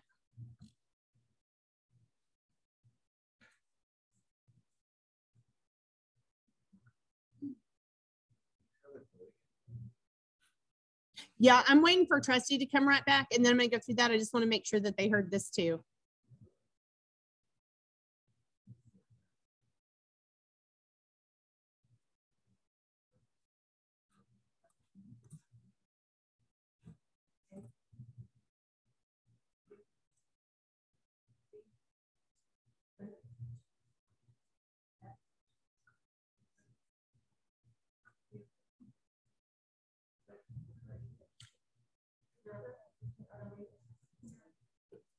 You're already in it, Kristen.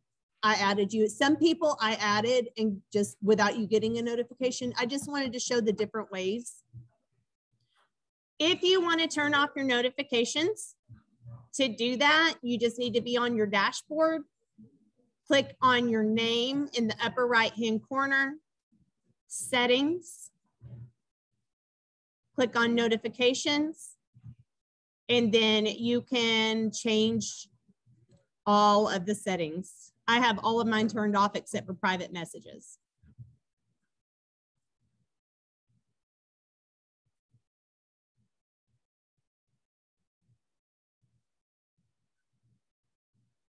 Oh, okay. All right. So they couldn't see my codes. To turn off all the settings, you're going to be on your dashboard, click on your name, click on settings, click on notifications, and then you can change all of those settings. If you want notifications to go to your phone for some hinky reason, you can click this little button right here and set that up. Ew.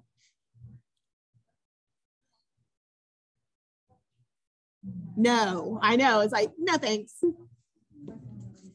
Okay. So, like I said, I set up the group using different methods just so I could show you. We now have 48 members. The access code is on the right. Is it in the chat too? The access code?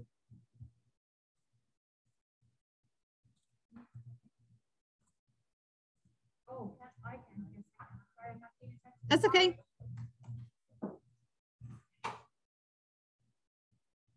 It's K. Okay. Oh, wait. I only have one computer on me. Okay, I'm sorry. Okay. Sorry.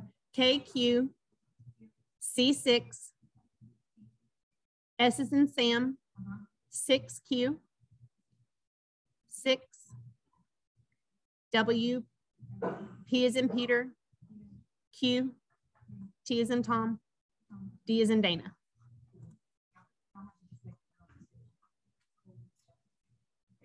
So there are still 15 invitations pending, and those people may not be with us.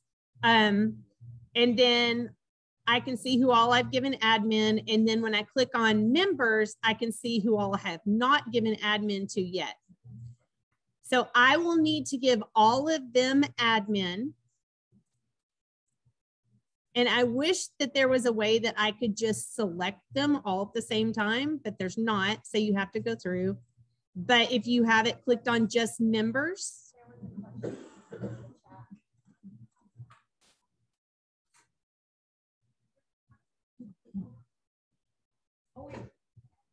Oh, okay. Awesome. Thank you.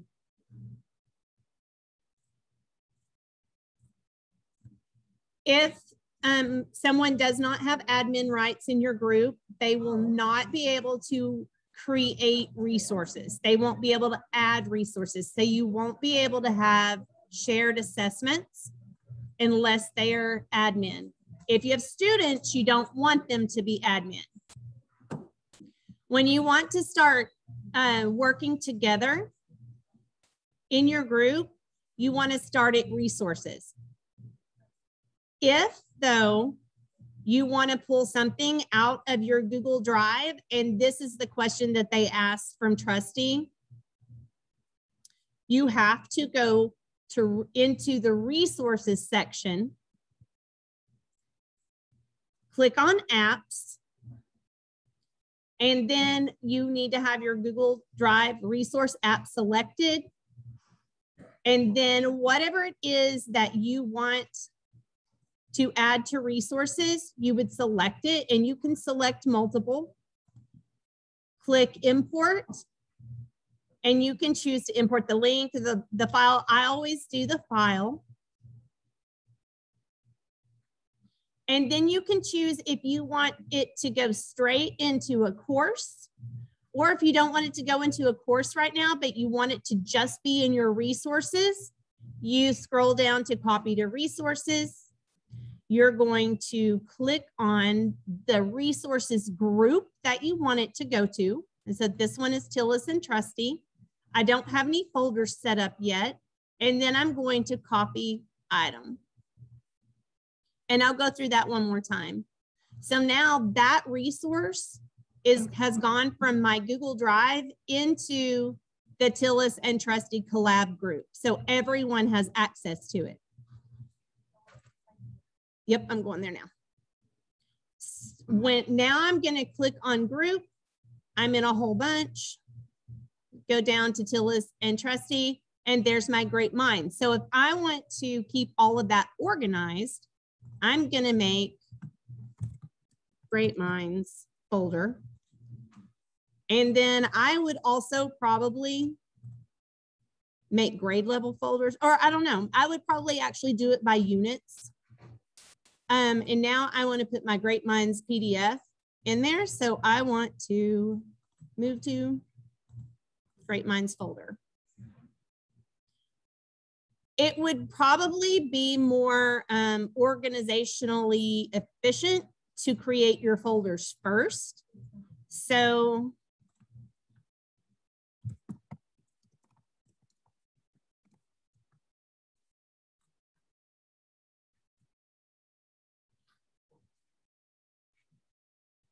okay, so now I'm still in my resources, and I want to add something from my Google Drive to my Google Drive resources. I need to click on apps.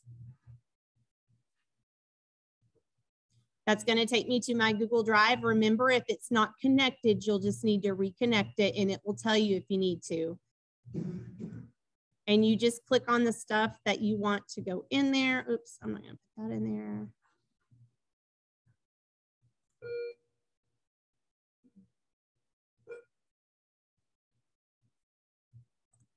We'll just do it like that. And then you want to go import and then import file.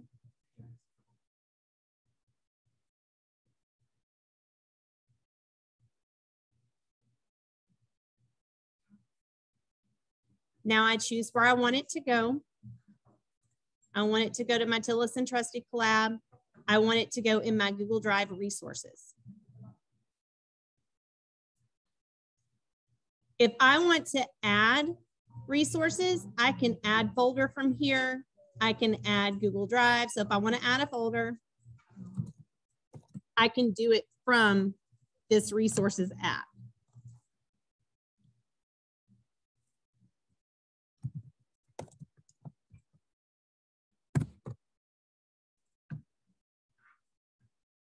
And so it did it for me from the Google Drive resources app. So go back to my collaborative group. Scroll down.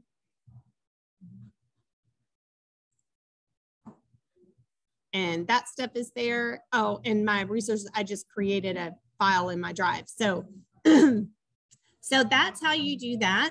If you want to start creating your shared assessments, I would start with add assessment template. If you use item bank, that's going to take you to test quiz, and it's going to ask you to convert it to an assessment. So you can save yourself as a step and just start with add assessment template.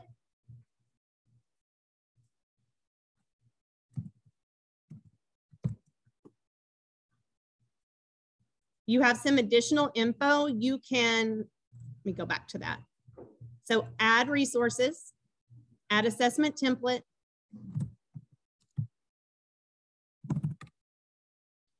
Where the options is, there's like a little grayed out I for more information. This is where you can give some resource notes. You can put what grade level it is, the resource type.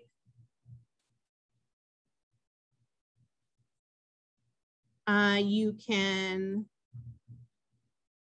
reading, fiction.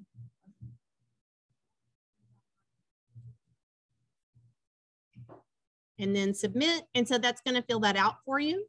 And now it's going to take you to your assessment settings.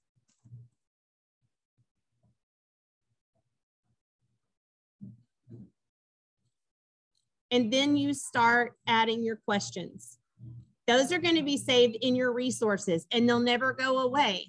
Once they're saved in your resources, you can pull them into a course materials, and so can anyone else in your group. So if you have a grade level group across the district, you guys can be sharing your CSAs and CFAs.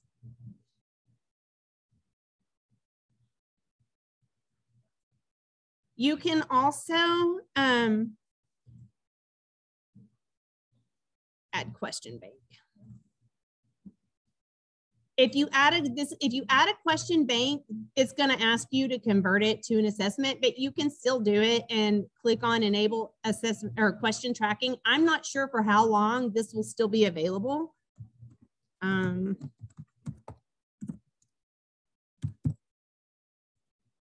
Description, create. And then when you open it, it's going to ask you to add a question. But these are all test quiz questions. I don't know that I would use them for very long.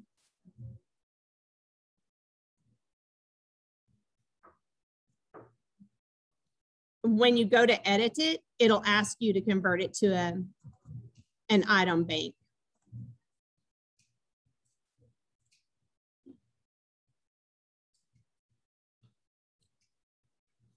So with groups, remember there are different ways to add. There are different ways to add members. If you want to add members from a different school, you click on add member. Then you do the drop down on the right-hand side and you type in whatever school. So let's say I wanted to add my sister Shannon to this. I would find her at Bonneville. And then I want to add her without invite. And by adding her without invite, she's not going to get a notif, and she's calling me. No, I'm kidding.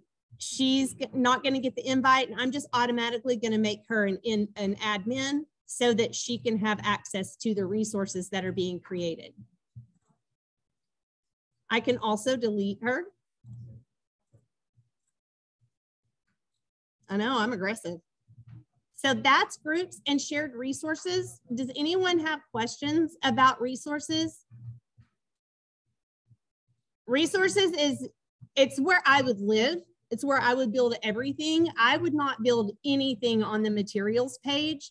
You can build it there. Just make sure that you always save it to your resources. Otherwise, you're going to be rebuilding every single time. And you know the things that you use. You know what you use in your units. Of course, some of the things change, but other things you always stick with. So those things I would always have saved in my resources so that I can add them as a material for students to do.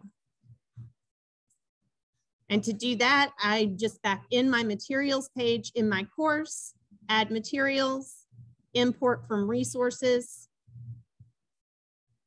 Let's see. I want to import it from a group, which is my Tillis and Trusty group.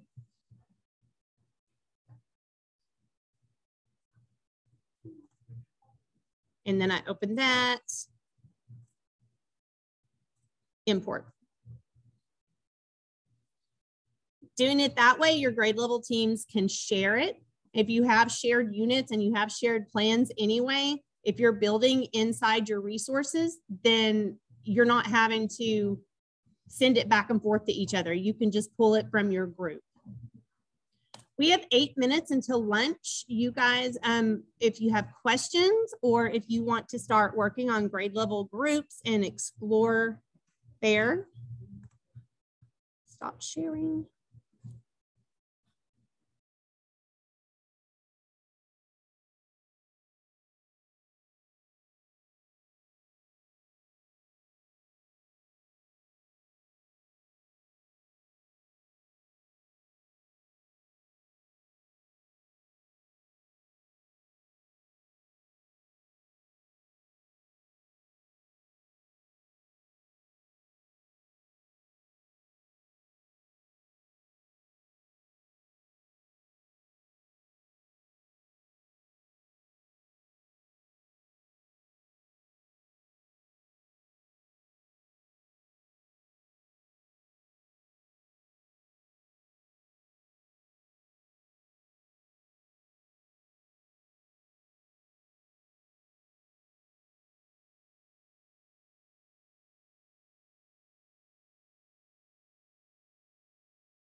Hey, you guys, there is one thing I forgot to tell you about resources.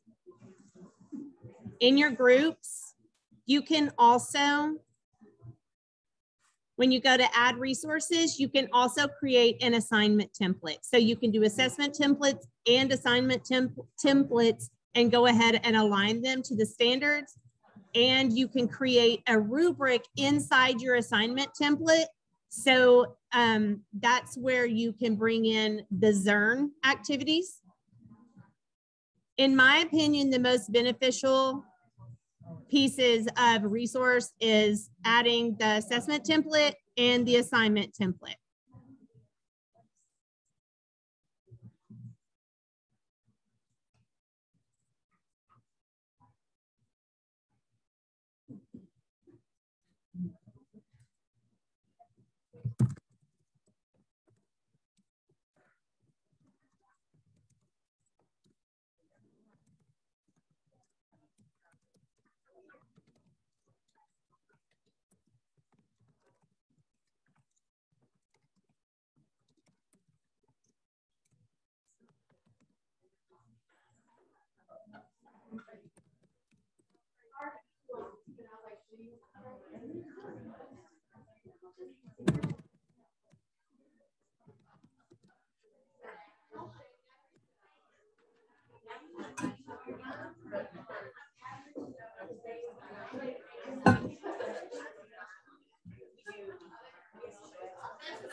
Hey, trustee's back. Oh, is trustee on his own? Yeah. Okay. Yeah. So that's why I woke up this morning. I woke up at like 3 freaking out going, wait, how am I going to make this work? And then I got here, there were no HDMI cords. And yeah, but we got it all, look, we got it all worked out. Everyone from trustee, I was just telling the tenant Tillis folks that yeah. It says unmuted.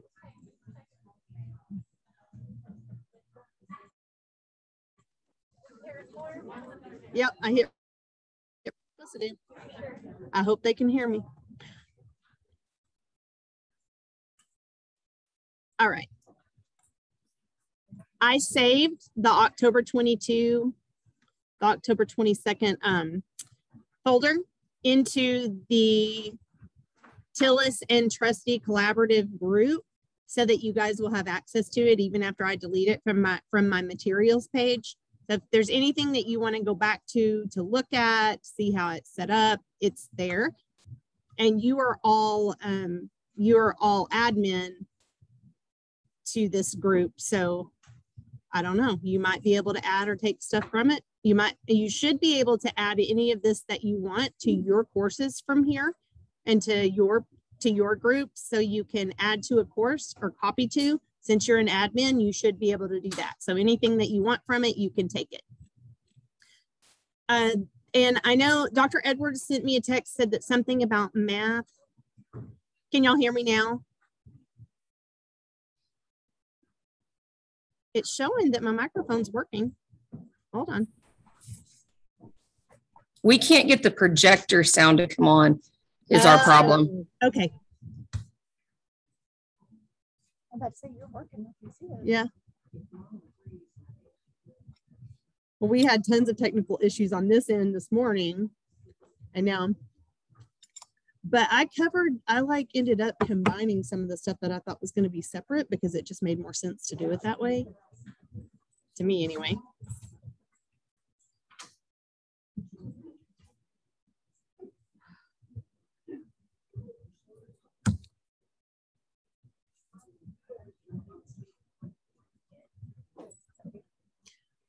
If I had a blanket right now, I'll be asleep. Oh, Tracy, this is Autumn. Autumn, this is Tracy. Hi. Nice to meet you. It is kind of cold. It was freezing at Bricktown. I'm so jealous. It's freezing. I was starving. I just had that starving. I was eating until 12:40. Still waiting. I'm going to my lunch break after this. So they got pushed back. I'm going to go ahead and finish with them. Hey guys, I do want to remind you some things. I want to show you some things that we've discovered when it comes to the eSchool app in Schoology and show you the process for troubleshooting if your grades aren't syncing. Where we always start is in the eSchool Plus app. The reason is because sometimes, oh, I've got to go to a different course because that's my, sometimes, we'll do this one. For some reason, the configuration will drop. So that's the first place that we look if something hasn't synced. When you click on configuration, so where I'm at, I'm in the eSchool Plus app, and then I'm in configuration. And then you have to make sure that both sides are balanced. They have to be equal. So classwork has to be classwork, semester exam is semester exam. If one of those is blank, even if you've configured it before, you just have to do it again. Save configuration, and then sync grades. If it still doesn't sync it, like if it still has a view error, it's if you hover on it and click, it's going to tell you why. And this one says the category is required. So now I'm going to the grade book. I'm going to go ahead and look at first quarter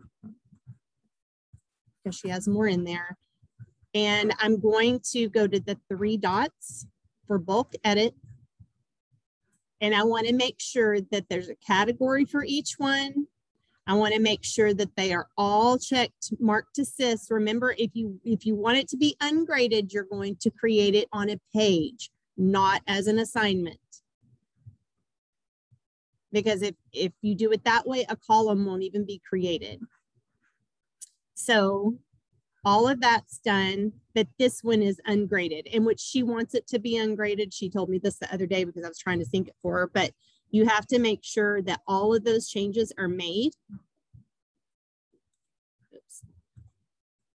And once you've saved that, then you go back to your grade book.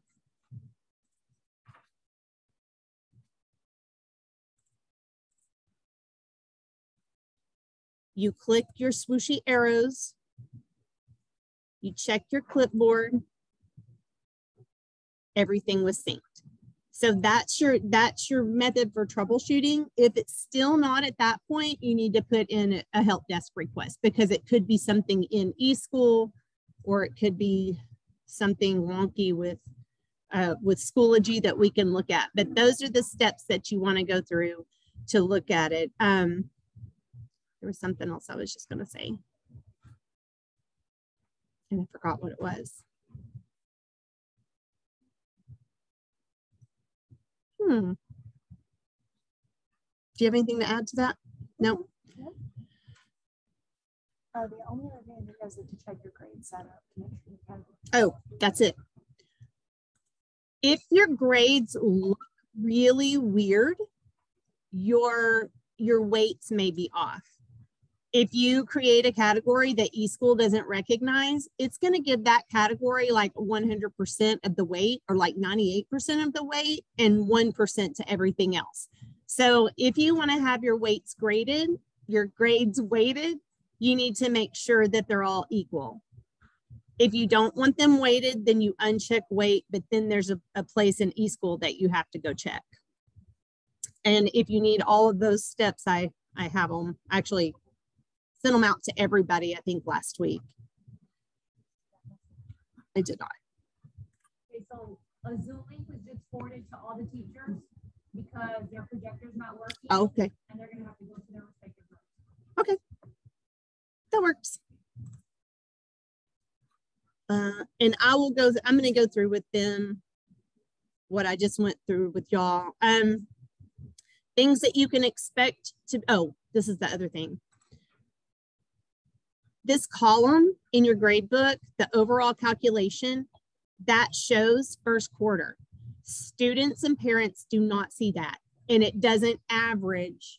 It's just there for your benefit. It does change. So I'm not sure why it's there, but just know that when you're looking at it from the student view, they don't see it and parents won't see it.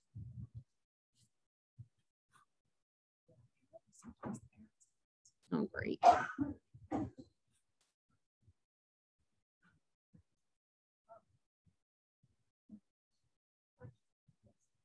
When you flag, we've noticed that when we flag it, it doesn't carry over to eSchool. So what should we do?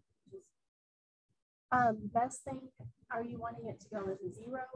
If or just excused, so it doesn't look like a 0. Okay, so unfortunately, the only way to do that, because Schoology doesn't recognize eSchool's codes and vice versa. So you'll want to make sure that your eSchool is set up to exclude missing scores when you have like boxes like how to do it.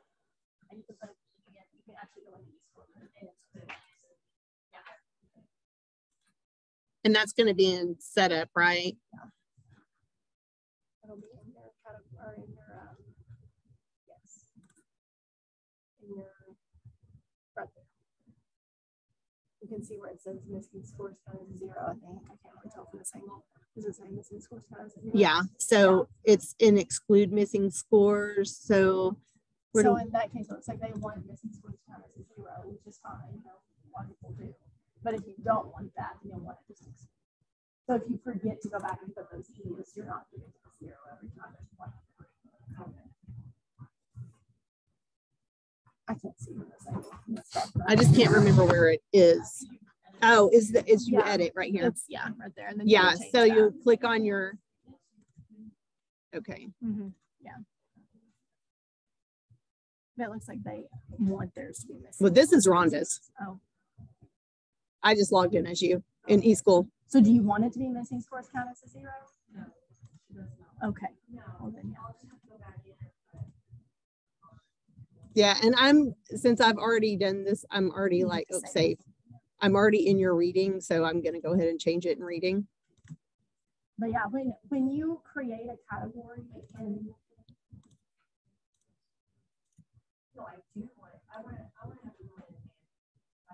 you want to manually enter the 0. Yes. That's Oh, you do? Yeah. No, you're doing it right. Okay. So when you create a category, a lot of times, depending on your district settings, it will default to missing scores count as a 0. And again, it kind of goes back to this. These were all originally designed for high schools, and so high schools, they want those to be 0s. You know? So it's kind of designed with them in mind. This is way more comfy. Got something to lean on. All right. I think we have a whole lot of people here now. Looks like it. Yeah. Can you close out your video box so we can see the whole screen like that? You know what I'm talking about?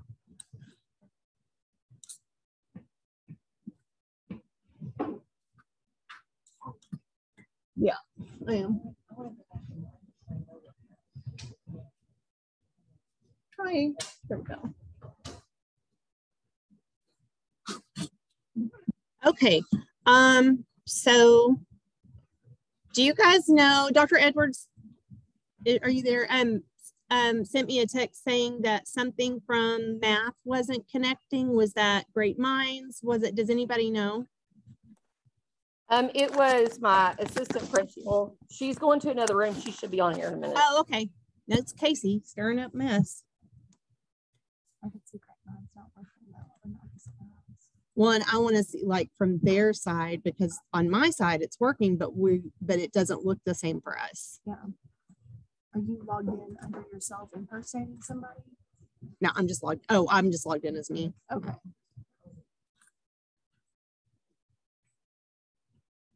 No, I was telling them that I have. Here, hold on, okay? Okay. All right, there you go. Hi, Dana. Hey. So what's Hey. going on?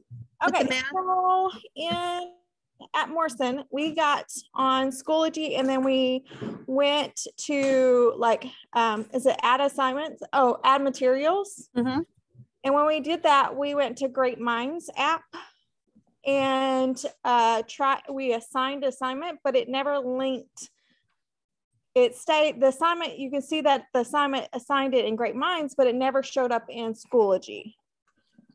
So it could be the same thing that happens with Nearpod. In Nearpod, you have to you have all of your menu on the left-hand toolbar, and you have to click on that first before you can start creating assignments. That's how it is with Nearpod. I don't know if it's that way with Great Minds or not.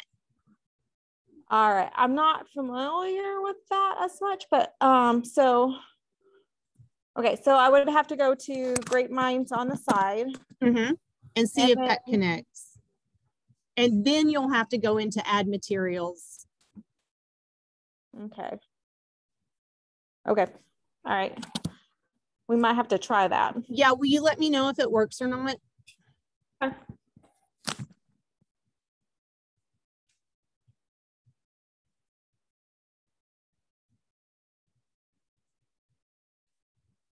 Because for us, it looks just different because we're admin on it. And so we don't even know what it looks like from the teacher view. When they say assigned, do they mean a digital resource or one of these? Where it's like a paper assignment, like a link sharing situation? Oh, that's a good Because question. like when I go in here, I'm not seeing things that I can That you can physically assign. Yes. And that's what we were talking about earlier is,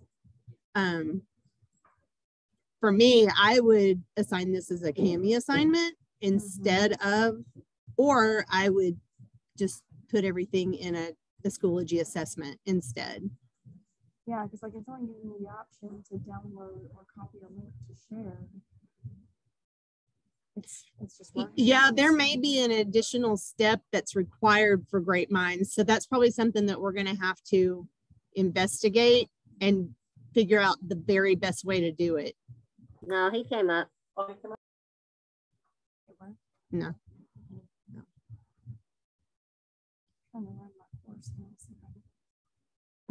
While you guys were trying to connect, what I was talking to them about was I added all of these materials to the Tillis and Trustee collaborative group. So any of those resources that you want, all you have to do is go to the group, and since you're admin on it, you can use any of this stuff that you want, and you can add it even into your courses, or you can copy it to another group. To do that, you just go to the drop down by the settings, the gear settings. You can either add to course, or you can copy to, and then you can select a different group. So these are accessible to you, anything that you want to use. And the other thing that we were talking about is the grade book. Just a reminder of how to troubleshoot if your grades aren't syncing. The first place that we go is to look in eSchool, in the eSchool Plus app. Did it again. I have to go into a real course. So go into the eSchool Plus app and make sure that all of your categories are still configured. You click on configuration. Both of these sides have to match for eSchool to sync grades. So if those match on both sides, then we'll go to the next step. If one of these sides was empty, I would need to reconnect it. We don't know why it does that. We just know that it does that. And then you can sync grades. If that doesn't work, then go look at your grade setup and make sure that your weights aren't wonky. If you create a category that eSchool doesn't recognize, it's going to throw your weights off and give the one that's not recognized like 98% and the rest of them 1%. So that's another place to look. If everything there is right, then go to your grade book and check and go on your 3 vertical dots, go to bulk edit, and make sure that all the categories are there. Make sure that you have dates that are in the quarter, a school day in the quarter, and then make sure that these check boxes are checked. But remember, if it's something that you want ungraded, you need to make sure you don't sync to SIS. But if you don't want something to be graded, I would not do it as an assignment. I would do it on a page instead.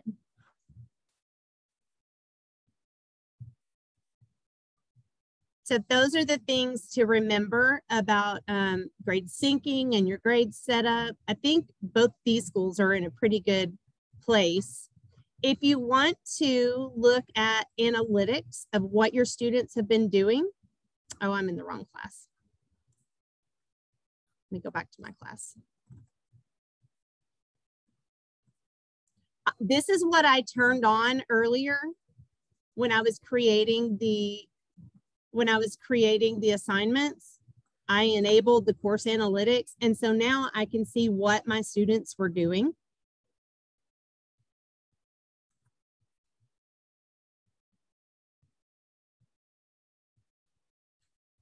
And what they've submitted, what they haven't submitted.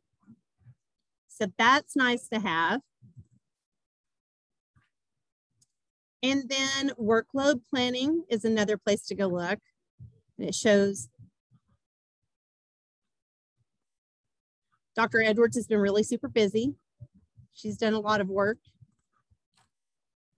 So those are there for you to look through. It lets you see your students' productivity. Remember that Ed Puzzle is kind of messed up right now. Hopefully it's going to be fixed soon. And that is it. That's pretty much all I have. Does anyone have questions for me?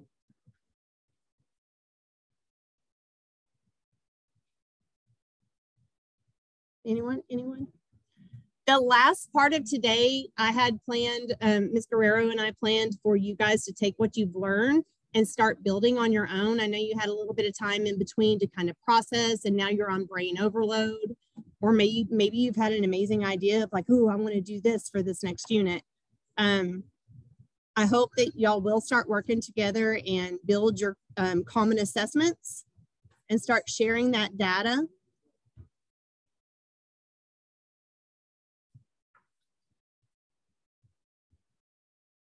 Oh, there's a question. Yep, I can go back through the gradebook stuff one more time. And I'm glad you asked that because there's one thing I forgot. Ms. Juergens was saying that even if you have in Schoology, if you select to mark a student excused from an assignment, that doesn't configure over to eSchool. eSchool doesn't recognize those codes. So you have to go to eSchool, and then you go to categories. And I've already done this one, so show you what it looks like.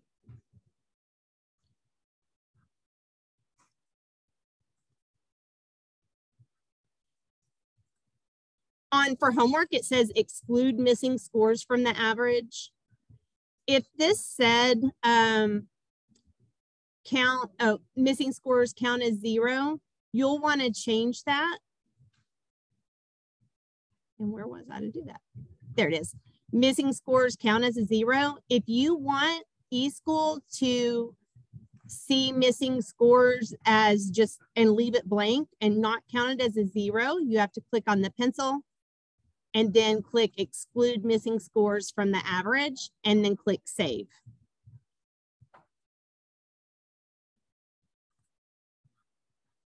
So that's that part of how to get eSchool to recognize that you don't want excluded scores to be counted as 0s. Oops. If your grades are not syncing, the first place that you want to check to see why is in your eSchool Plus app inside your course. And when you're looking through the assignments and you see an error, if you click on it or hover over it, the reason there's an error, the reason it won't sync will pop up. So the first thing that you want to do is go to the configuration and make sure both sides match. If there's one that is empty or says create new Schoology category, you'll need to fix that and make it match the left-hand column. They have to be equal on both sides. And it can't be, you can only have categories that are in eSchool. They have to be exact. So then you can go and try to sync your grades. If they still won't sync, you can check your gradebook setup and make sure that your weights have not been knocked off. Like, and one of them has like 90% of the weight and the others have 10% split between them. So you want to make sure that they're all equal at 1. And the next place, if that's all accurate, the next place you would go would be inside your gradebook and then click on the 3 dots, bulk edit, and then make sure that all of your categories are set and that you have a due date that is within the quarter, the grading quarter, and it was a school day. If you accidentally set it for a Saturday, it's not going to sync. If it's a holiday, it won't sync. So you have to make sure it's a school calendar day. If you leave something as ungraded, it won't sync.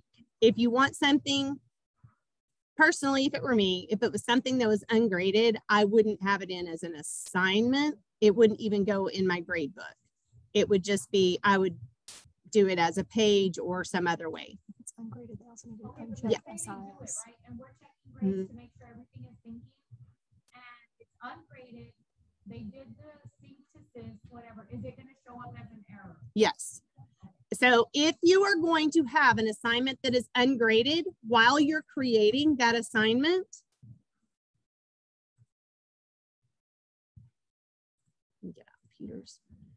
While you're creating that assignment, you want to uncheck sync to SIS. If it's pencil paper and you're just creating the grade column,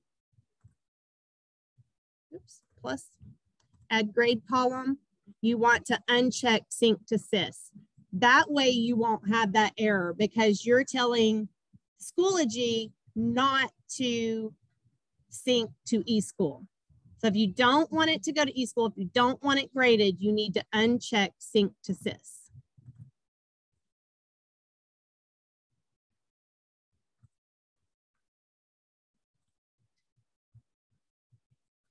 And I am recording, I paused while we were going to lunch, but I'm recording this and I'll send it out to you, Dr. Edwards, and I'll send it to Ms. Guerrero, and you guys can send it to everyone else. And I will also, hey, Dr. Bone, I will also add it into our group where we have our shared resources. Right, so a recap of what we've done is we have aligned our assignments and assessments to our standards. We have looked at mastery to identify our kids that need a little bit of extra help. Right here where the teacher did not do a good job of teaching these three because they didn't learn it. So I didn't do such a good job. I might need to change my methods. And then I was rocking it on these days. So my dark green is my mastery, my red, well, we need a little bit of help. And then my light green are my kids who are just almost there. And then remember that you can change your settings based on what your teams as a whole, your whole school team has set as your goals. So your shared goals.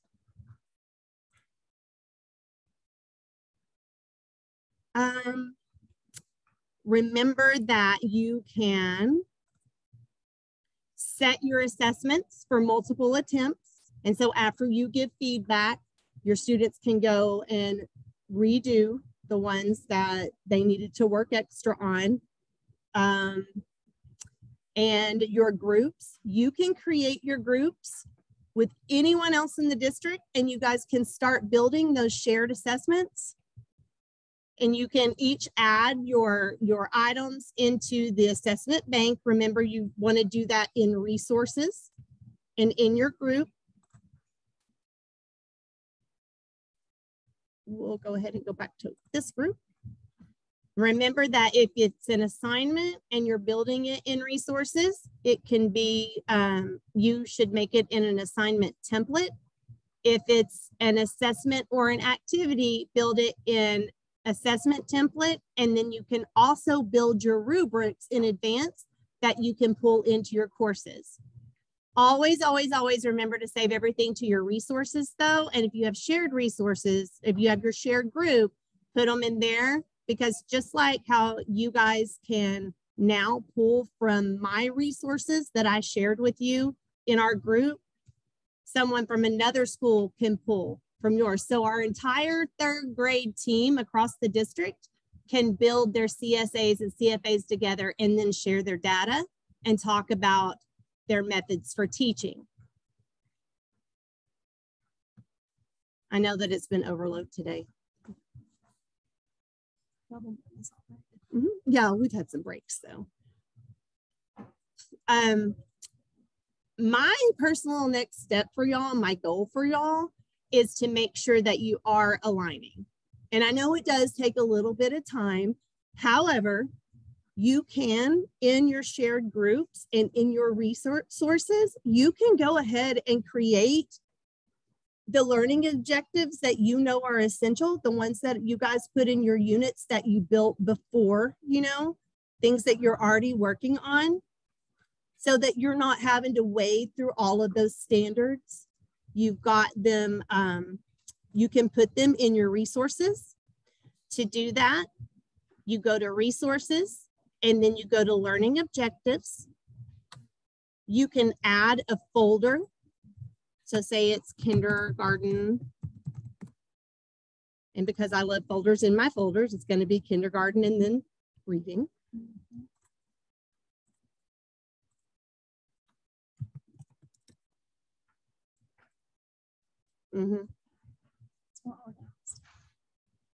And then I can just start adding. So I open my folder, I click on add, click on state standards. I know that for unit 1, give me something on them. What am I teaching? Identifying letters. So I remember we're in academic standards, not curriculum framework, because the academic standards are the most current for our state. We're identifying words. It's in reading and then it's in foundational, right? Word recognition. And I know that those two are the ones that I'm working on for unit 2, right? Or unit 1. Now I have those standards. I know that they're learning objectives under kindergarten reading. When I go into my course, now I can build an assignment or an assessment. They work the same way. Align. Personal.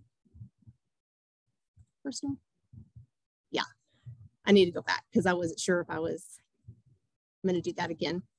So I go to align and then I go to custom learning objectives. Personal, because I made these for me. I did not make them in a shared group, even though I can. Kindergarten, reading. And I select both of those. Okay, so dumb question. There are no dumb questions in school, though. And then all of a sudden you're like, hey, this worked out really well. I'm going to share it. Mm-hmm. Can you then go back Yes. and share it?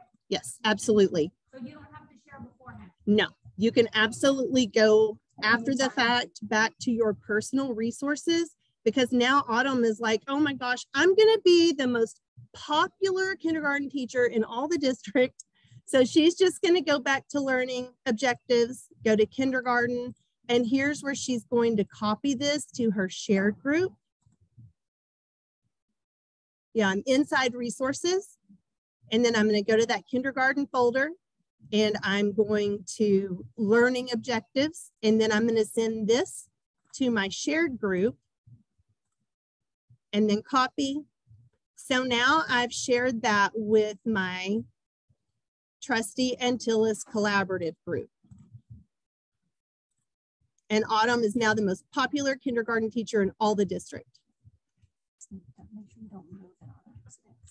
Yeah, yeah.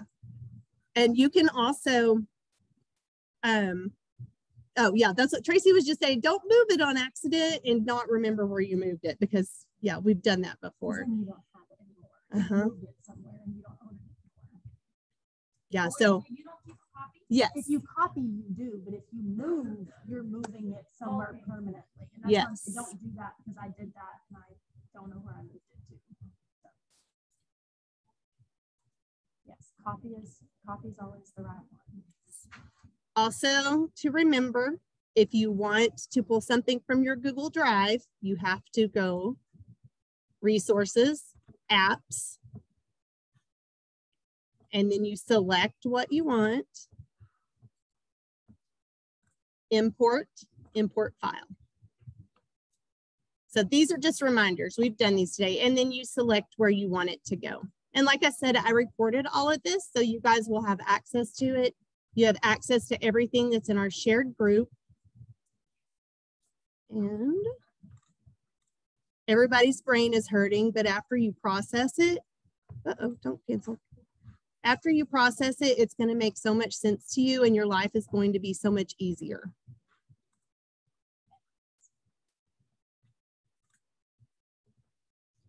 Our goal for this time was for y'all to continue building and working together and working collaboratively, and start thinking about those common assessments that you can build now that you have, that piece is there. And the curriculum that you're using, how you can work to make it work for you to put it in Schoology. If you want to add the Great Minds documents as an assignment in Schoology, you can upload it as the label a picture. And so they're still doing all of the work right there, and they can have their accountability sheet where they're working it out beside them. But that way it's graded for you. And when you align it to the standards, it's going straight to the mastery section in Schoology. And that's your data. That's going to drive your next steps. So you have your pre-test, you do the work, you assess, and then you figure out the next steps through your common formative assessment. Yep. All right. Dr. Edwards, does anybody at Trustee have any questions? Oh, I forgot everybody's in their own rooms now. Hey, Dana. Yes, ma'am. Sorry, if anybody has questions. Oh, hold on.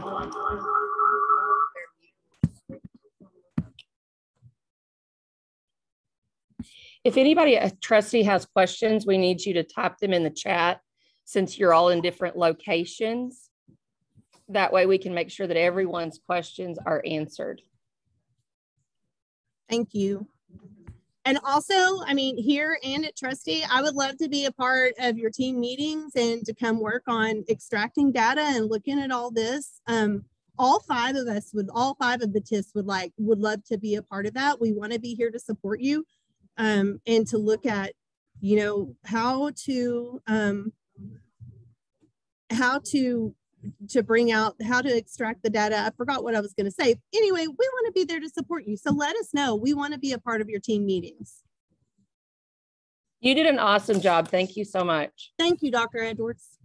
All right. It doesn't look like anybody, y'all, if you do have questions that you think of later, feel free to email me. I'm going to be doing homework all weekend, but I will check my emails here and there. So thank you guys for sticking with me this morning. I know it was a little bumpy, but we got through it. I'm sitting at a table that's like kindergarten high, but it worked. It worked. So, all right. If nobody has questions, you can carry on and collaborate. Just to tell those of you at Trustee, you have until 2:15 to continue to work on Schoology.